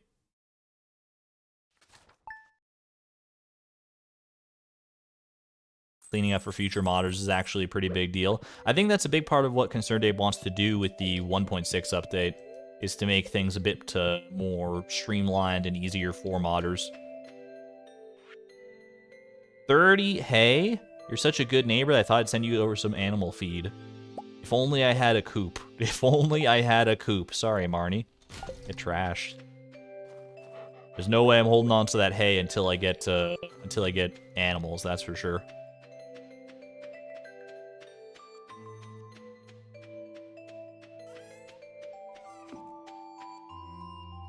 The coop will be coming sooner rather than later. Don't worry about that.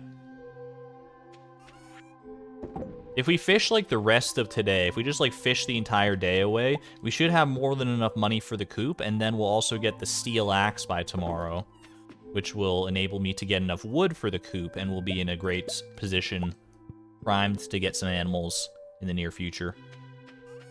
Do I need it for the community center? Which one? Oh, the hay?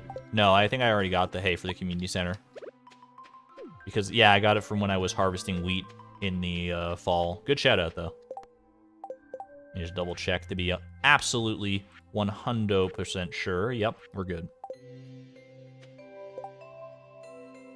Alright, yeah, I think we just go fishing again. I'm kind of enjoying the fishing lifestyle right now, I'm not gonna lie. I want to check. What's the glacier fish? Glacier fish. Glacier fish. Fishing level 6 is the requirement. I'm pretty sure I have fishing level 6.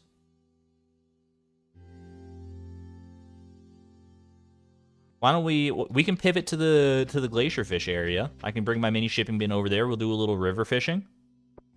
Glacier fish is hard. Yeah, but we'll never know if we don't try, right?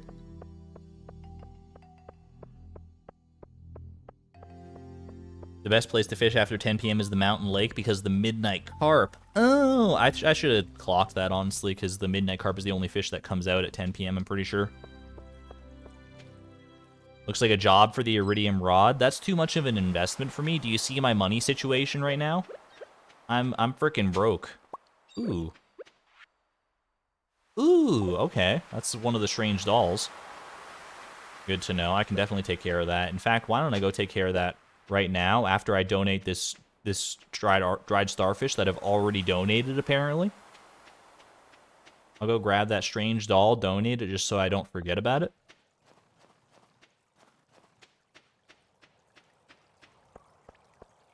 I did catch the glacier fish with the bamboo pole during the Price of Perfection. You're not wrong. I think I was level 10 fishing, though. I'm pretty sure I've never caught the glacier fish at level 6 fishing when it first becomes unlocked. I don't know if anybody has. I feel like 0 people on planet Earth have caught the glacier fish at level 6 fishing. I feel, because it's like it's such a difficult fish that I feel like most people have trouble enough catching it at level 10. They hear you can catch it at level 6, and they're like, frick that. I'll wait. We play things a little bit differently around here.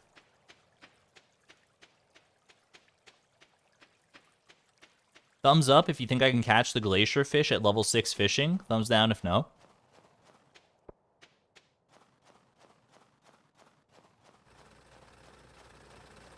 I could make it technically even harder and use the training rod instead, which would set my bar size to the size of a level 5 fisher.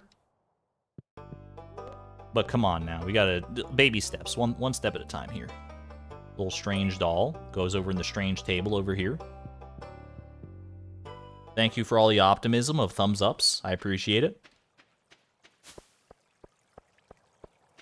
I also fully believe that somewhere within me is the ability to catch the glacier fish at level 6 fishing. I don't know if I can't guarantee I'm going to do it today.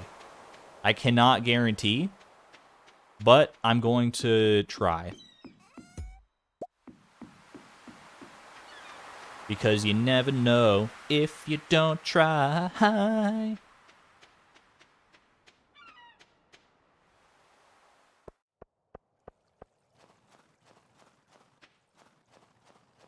Without a food buff? I mean, if I did it with a food buff, it wouldn't be level 6 fishing, would it?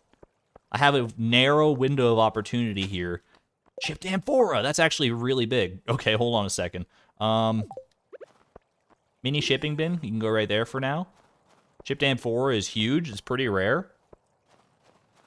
I will go donate this. You thought you were supposed to answer for yourselves? Nah, we're answering if we think Chloe can do it today.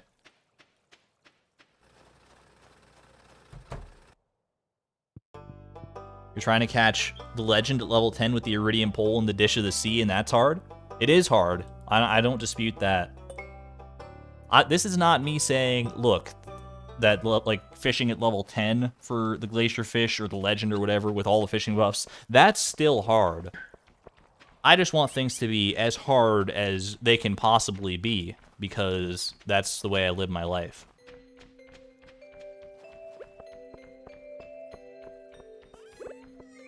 I want to give it a try because I can. And part of me says that because I can, I should.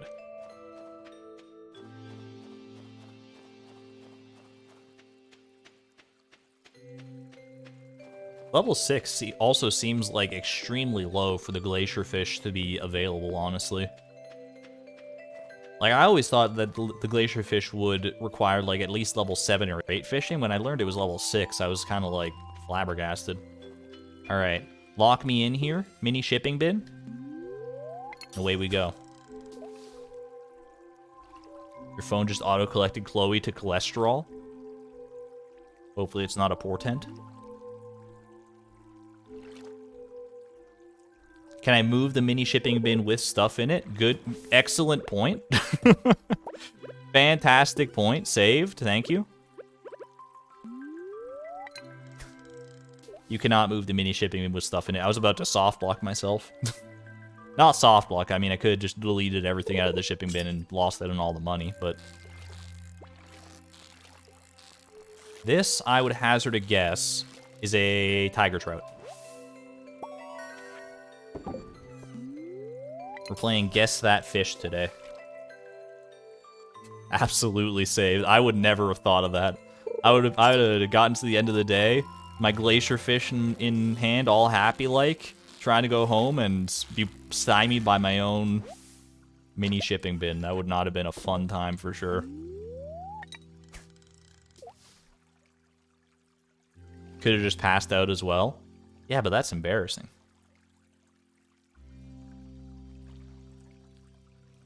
Mini shipping bin meta is very interesting. I never even considered that, like, you could just carry the mini... Ooh, hold on a second. Hold on. Alright, not first try. That's okay. You could just, like, carry the mini shipping bin around with you in, like, a normal playthrough. And just, like, ship stuff as you wander around. I mean, you need to, like, leave it in one spot because you can't pick it up once you put stuff in it, but... There's a method to the madness.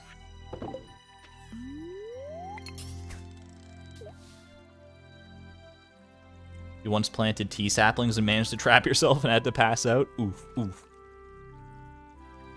Second try. Thank you, Glacier.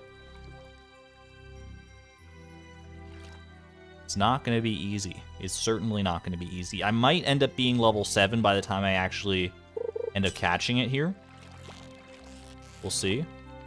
Holy moly. I just want to make sure. We're still level 6 fishing. Okay.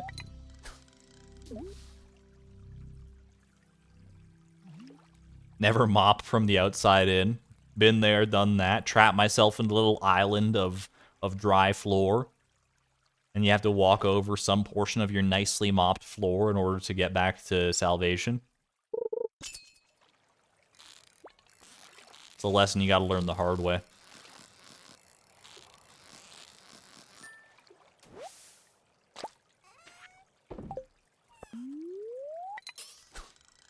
Can I be honest with you guys? I didn't know how to mop for a considerable portion of my adult life. I think I only learned, like, how you actually mop a floor when I was, like, 20 years old.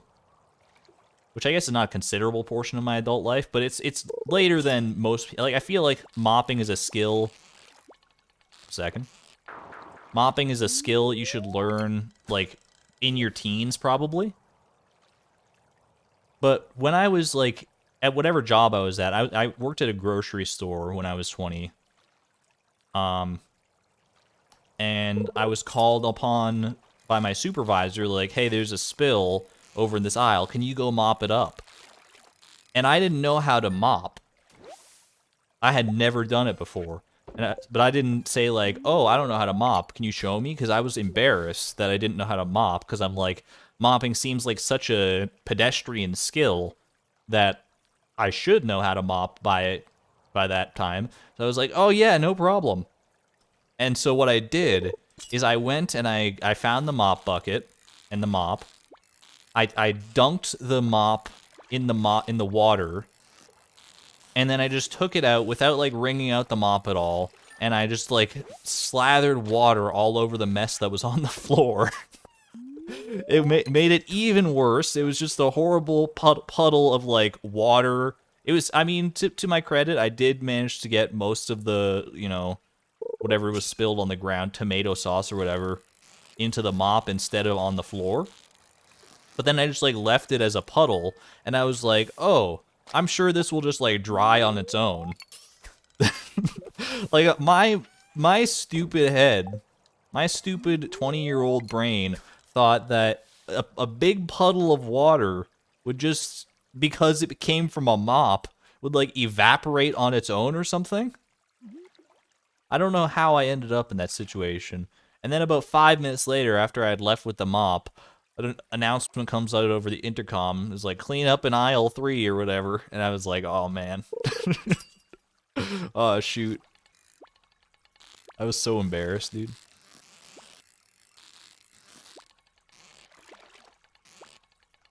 Holy moly. This is a difficult fish. It will evaporate eventually. Literally true, but also like that's not the ideal mopping process, I will say. What is this fish? I think this is a tiger trout, potentially a pike as well. They have the same pattern just about. Quite difficult to tell a tiger trout from a pike when it's on the line like that. If I live in Arizona, mopping does work that way.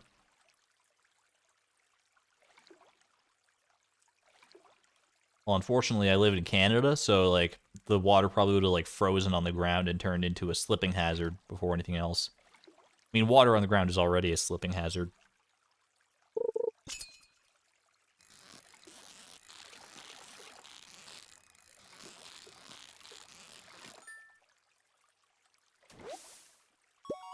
I feel like wet floor signs are not usually that important. Hear me out on this one. I think you should have wet floor signs around, or at least some kind of like security pylon to denote when the floor is in the process of being cleaned up. But once the floor has been sufficiently mopped, if you've done the job right, don't get me wrong, the floor is still a little wet. But I don't think it's enough of a wet patch most of the time, in most cases, that you need to be concerned about people slipping on it. I don't think there's enough moisture there to cause a concern. I could be wrong. In fact, I probably am wrong. Because wet floor signs are so prevalent. But lawsuits?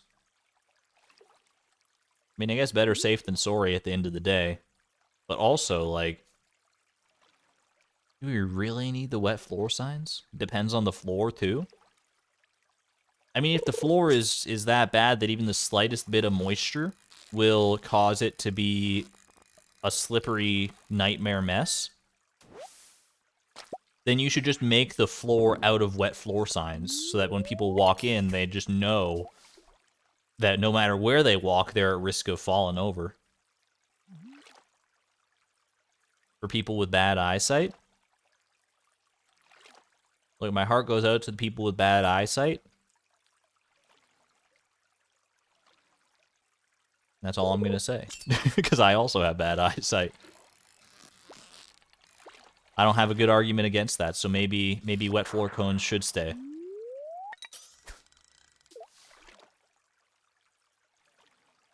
If you have low vision, the signs will be easier to see than the wet floor. But if the floor is, like, only a little bit wet, is it really a slipping hazard?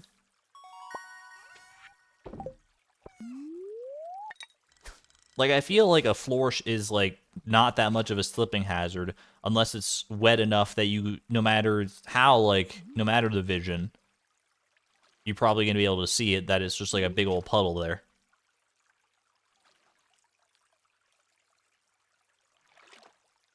Your grandma's front step is like that, you almost fall every winter.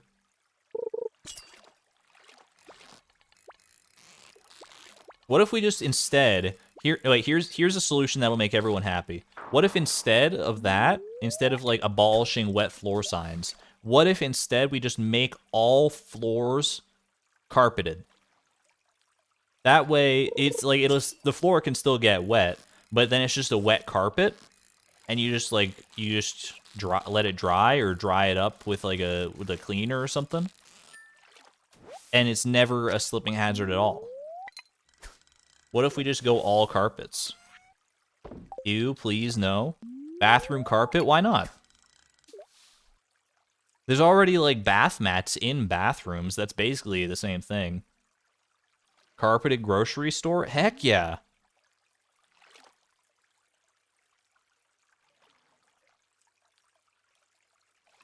Or even better. Yo, even better, chat? What if we don't do floors at all? What if you just, like, pile up a bunch of soil and some, like, grass seeds, and every store you go into, or in every, like, room in your home, is just covered in grass instead? Or, you know, I mean, if you're allergic to grass, maybe, like, we could just do, like, soil or something? Or what if we do, like, what's that fake grass called? AstroTurf? Gravel floor, moss flooring. There's many options here. Clover. Also, hello Leap-a-Lot. I almost called you Weep-a-Lot. Hello. Exclamation point leap. Welcome on in. Textured concrete. I feel like textured concrete isn't far enough removed. I feel like you could still slip on textured concrete if it was wet enough. I feel like you'd have a hard time slipping on grass. Well, actually, that's not true. Grass could probably get slippery enough, but it would be, like, because of dew and frost and stuff.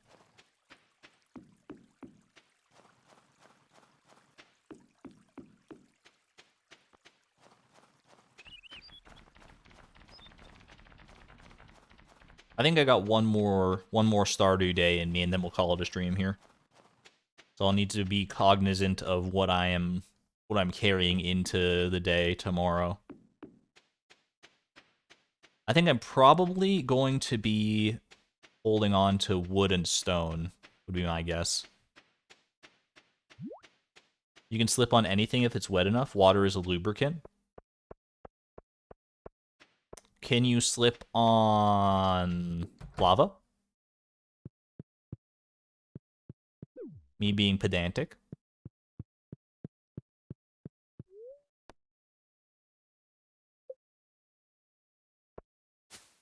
Not even a single fishing level. You know, that's probably for the best, because that means I can still try and catch the glacier fish at level 6 fishing if I want to.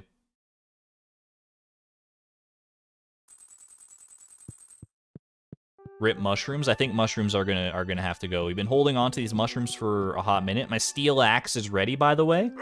Okay, if my steel axe is ready, then that means I want to go claim it so that I can start getting wood again. Are we putting the pickaxe in for an upgrade?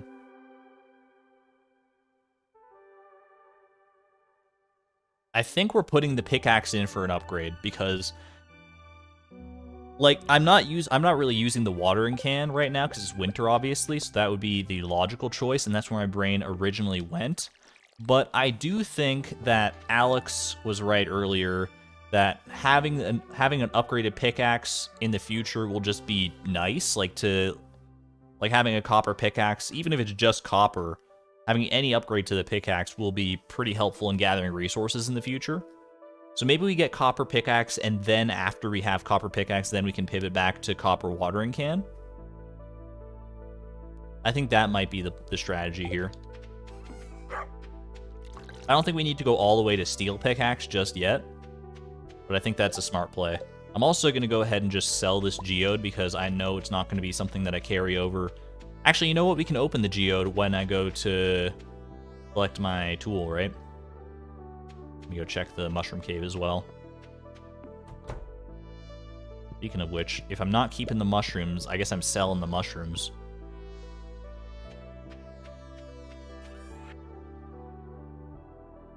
Collect stone, then put in the pickaxe? How much stone do I have right now? I really only need enough stone at this moment for a coop.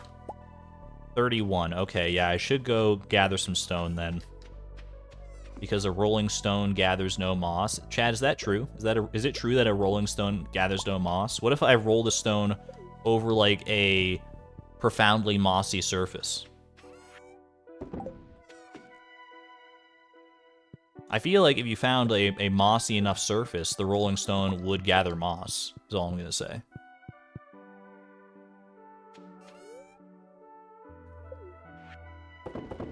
Use the mushrooms for energy if I'm collecting wood. Great shout out, honestly. That's a great shout out. But I think I already ruined it, didn't I? Because I sold them. Oh well.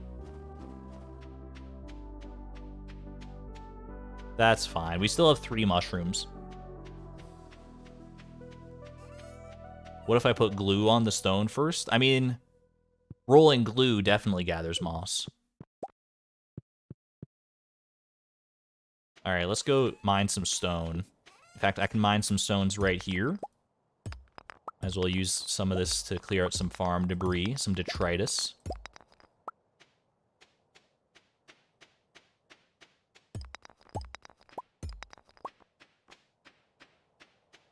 Then when you get the pickaxe back, you can get stone for the other animal barn by getting stones off the farm. That's true, yeah, I can start mining the big stones on the farm to get the stone that way. It's all going according to plan.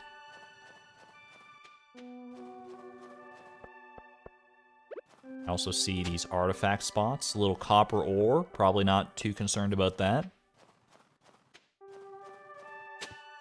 Secret note, I will check. 12 o'clock sharp. Last day of the season. Check the bush above the playground. Yes, sir! Wait, who am I talking to? It just seemed so authoritative.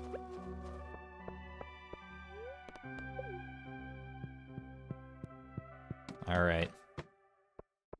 We only need to get up to 100 stone here.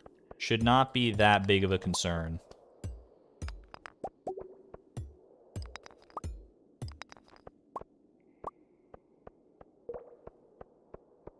Only ever remembered to do that once.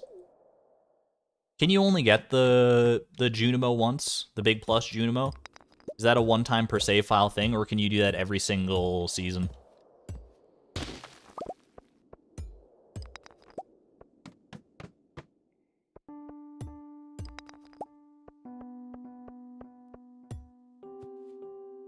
Once per save? That's unfortunate. Clint isn't closed on Friday? I don't think so. Clint shouldn't be closed on Friday. If he is, I'm about to throw hands. Because he sent me a notice via my game UI that my steel axe was ready. If I then go up to his door and say, and it says closed, I'm gonna have some questions.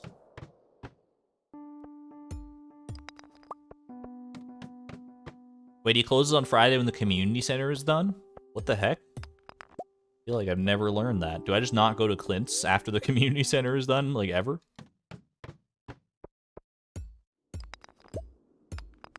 Oh, wait, yeah, because doesn't Clint go to, like, visit, like, the boiler room in the community center sometimes? After the community center is complete? That sounds familiar. Okay, I'm gonna go ahead and eat these mushrooms. Probably 3 is enough to... Not enough to fill my energy meter here, but I have enough room for the energy here. Alright, let's go to town. Actually, hold on a second. Go back to the mines. Drop this. Grab 5 copper bars. Perfect. Oops. I dropped that. There we go.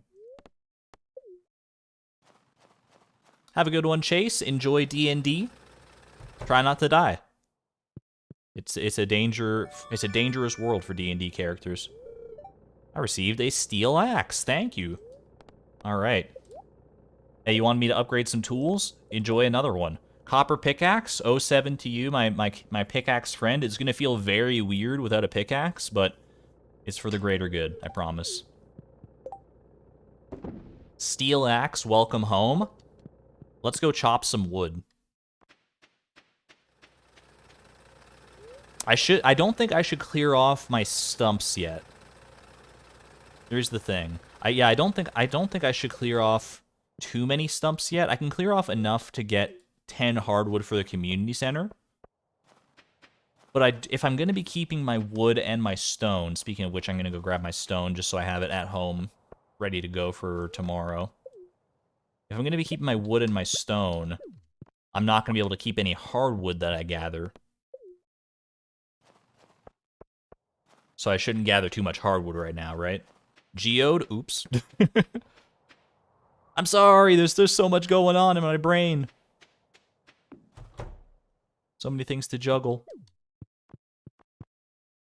Keep stumps for the boat. I need to get some stumps just for the community center. But I'm with you. Stumps for the boat is smart.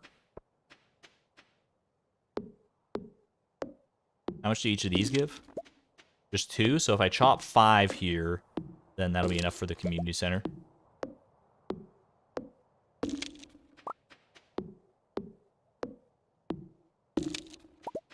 Secret woods.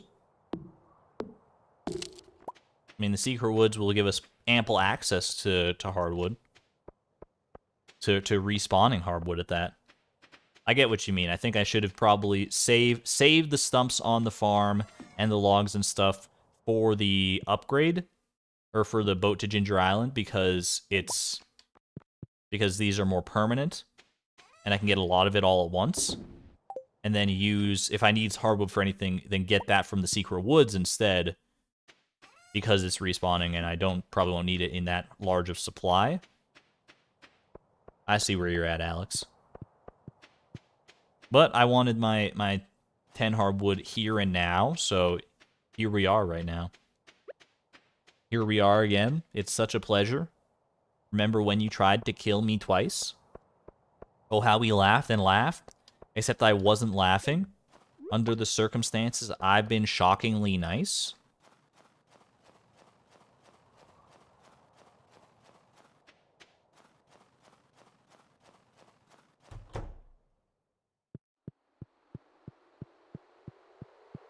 You can get like 140 to 150 hardwood from chopping down all the ones on the farm.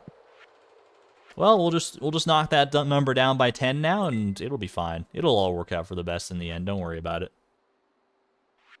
All right, there we go. We just need a little bit of stone. We're gonna save the stone that we have right now for the whatchamacallit. I'm drawing a blank. The coop. Gosh, this is the only thing I've been talking about all freaking stream. Oh god, it's stuck in my head. Now I mean, you shouldn't complain about that. It's a good song to have stuck in your head. Let me actually go to the desert here. I think I'm going to go to the desert, and I can maybe grab a cactus fruit and a coconut. For artisan, not for artisan, but for exotic foraging. Finish that off nice and easy. Nice and easy, then we don't even know... Yeah. This is how you know I need to end the stream. Once I just start talking in tongue twisters. I'm gonna go see if I can find a coconut and a cactus fruit. Pam, take me away, please. Do you hear about the old bus? You mean the one right behind you? Back in the saddle. Good on you, girl. What do we need for the dye bundle? We still need an aquamarine, a duck feather, and a red cabbage. Yo, wait for it, wait for it, wait for it. Love that music. Love that music.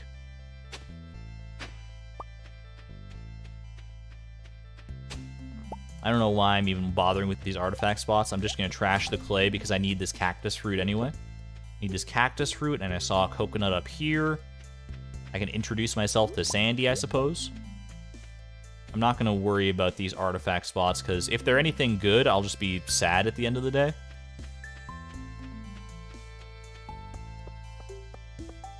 Any tips for Junimo Cart? Honestly, it's hard to give tips for Junimo Cart. It's all about timing.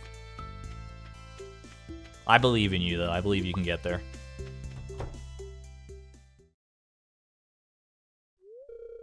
Wait, the casino's open. The bouncer's not there. Let's sneak in right now. I'm using my WASD. Sandy, you've trapped me. You've trapped me. I need to take this. This is a once in a lifetime opportunity. He's not there. Let me go. Let me out. Let me out. Oh man. You jerk. ... He's the ultimate ellipses. That's all. This is his only dialogue in the entire freaking game.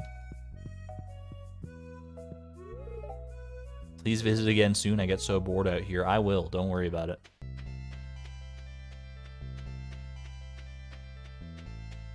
Give Sandy a cactus fruit? You know what?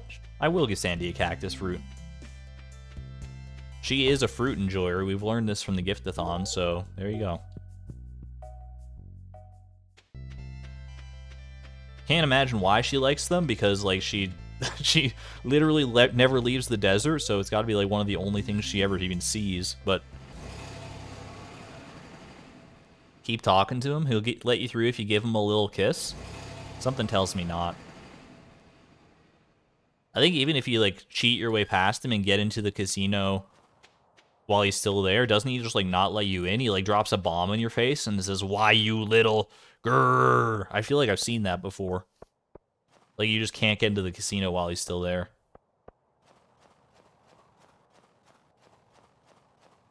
What happens if you drop your tools? We cannot drop our tools, unfortunately. At least not yet. Alright, exotic foraging. Successfully complete. Perfect. What does this get me? 5 Autumn's Bounties. I'll go ahead and leave that there for the Junimos right now. Just need 1 Winter Root and 99 Stone. I mean, I could honestly complete the... I could complete the crafts room, like, today if I wanted to. I've got the stone. I know I wanted to save it for a coop. And I'd need to... I mean, it's not that big of a deal to, like, wait to get my copper pickaxe and get more stone then, right? Or I could, like, just buy stone, even. And this seems like a sign to me. I was about to come up here and do some harvesting of winter roots. Why don't we just complete... Let's complete the crafts room. I'm in the mood to complete some stuff. We completed the vault earlier. Let's do the crafts room now. I'm here for it. I'm going to go grab my stone before I even complete it. I'll chomp this cactus fruit down real quick. And then we will go grab that stone.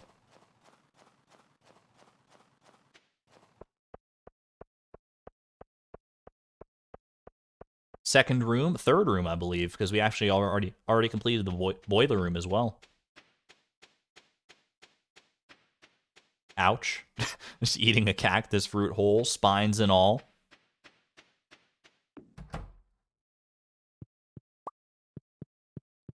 $100 stone. This does make me regret the fact that I got rid of my mushrooms, because I could have kept the mushrooms.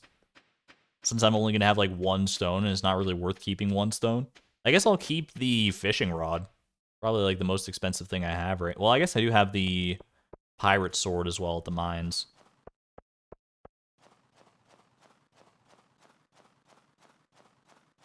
Yeah, most of these tool upgrades did happen this stream, Zeta.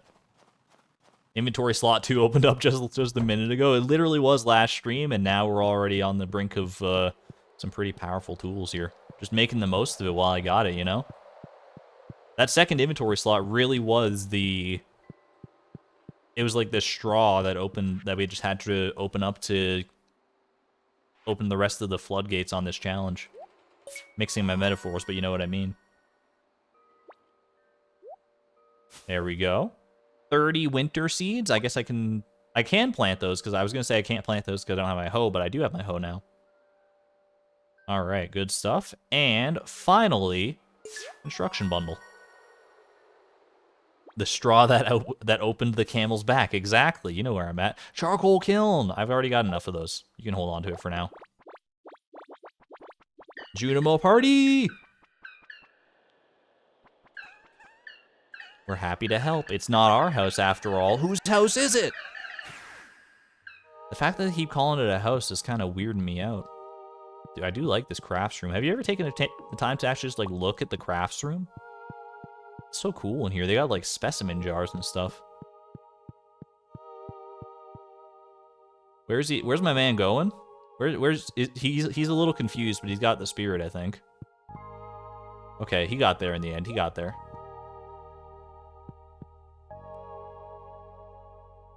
We get some star emojis. We're halfway to completing the community center.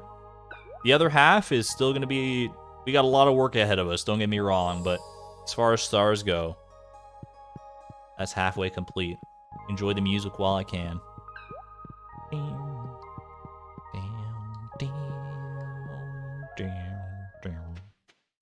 Great music, great music. Alright, let's head home. I can actually plant these winter seeds. I still need to water these winter seeds, right? They just don't need a scarecrow.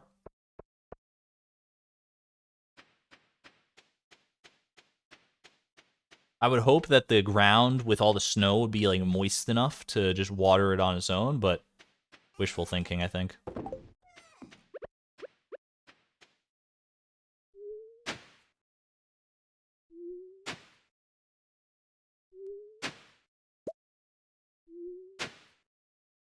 Oops. I don't think this is quite enough space to grow all of them. It's only going to be 24. We're going to need a little bit more. That should do.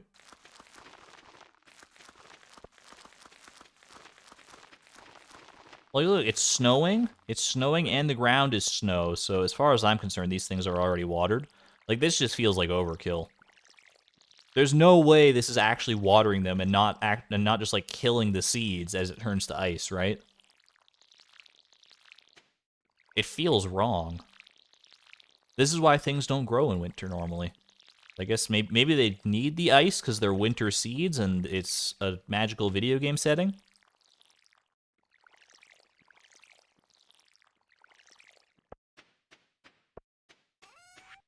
There we go. All right. Like I said, this is the final day, so what am I keeping? I'm keeping the wood, no question about that. I guess I keep either... The only things I've got really on the ground right now are either the fishing rod here, the bamboo pole, or the pirate sword. And based solely on money, I think I got to keep the pirate sword. It's just more expensive, so it makes the most sense, right?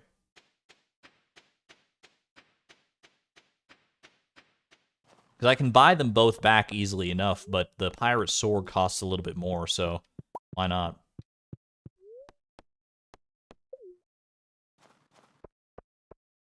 Buy an iridium rod to keep. A little late for that, and also I only have $1,335. Without the pirate sword, will we even use it for a while? I don't know. It's a great point, honestly, but I don't think it's gonna break the challenge either way. No matter which one we keep, it's not even that big of a difference. It's like a $250 difference, so I think we're fine. Let's call it a day there. The bridge! Yo, chat, we can go get the golden scythe tomorrow. Aren't you excited? I can't wait to pick up the golden scythe. Oh, I can't wait. He doesn't know. That's a lot of money. I was going to say, where'd all that money come from? Then I remembered I sold almost all my mushrooms. Well, literally all my mushrooms. Wait, why not the golden scythe, chat? Why not the golden scythe? I guess we'll find out next time. Thank you all so much for joining me for this leg of the Ultimate Ironman Challenge. I hope you enjoy your time here. I will be back. Let me check my schedule. Oh, hold on. I need to double check something here real quick.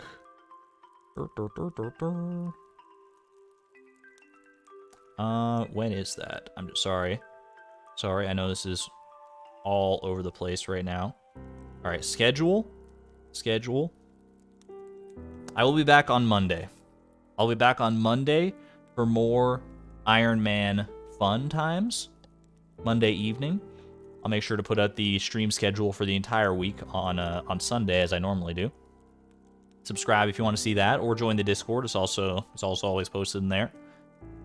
Please leave a like down below as well if you did enjoy the stream. I greatly appreciate it.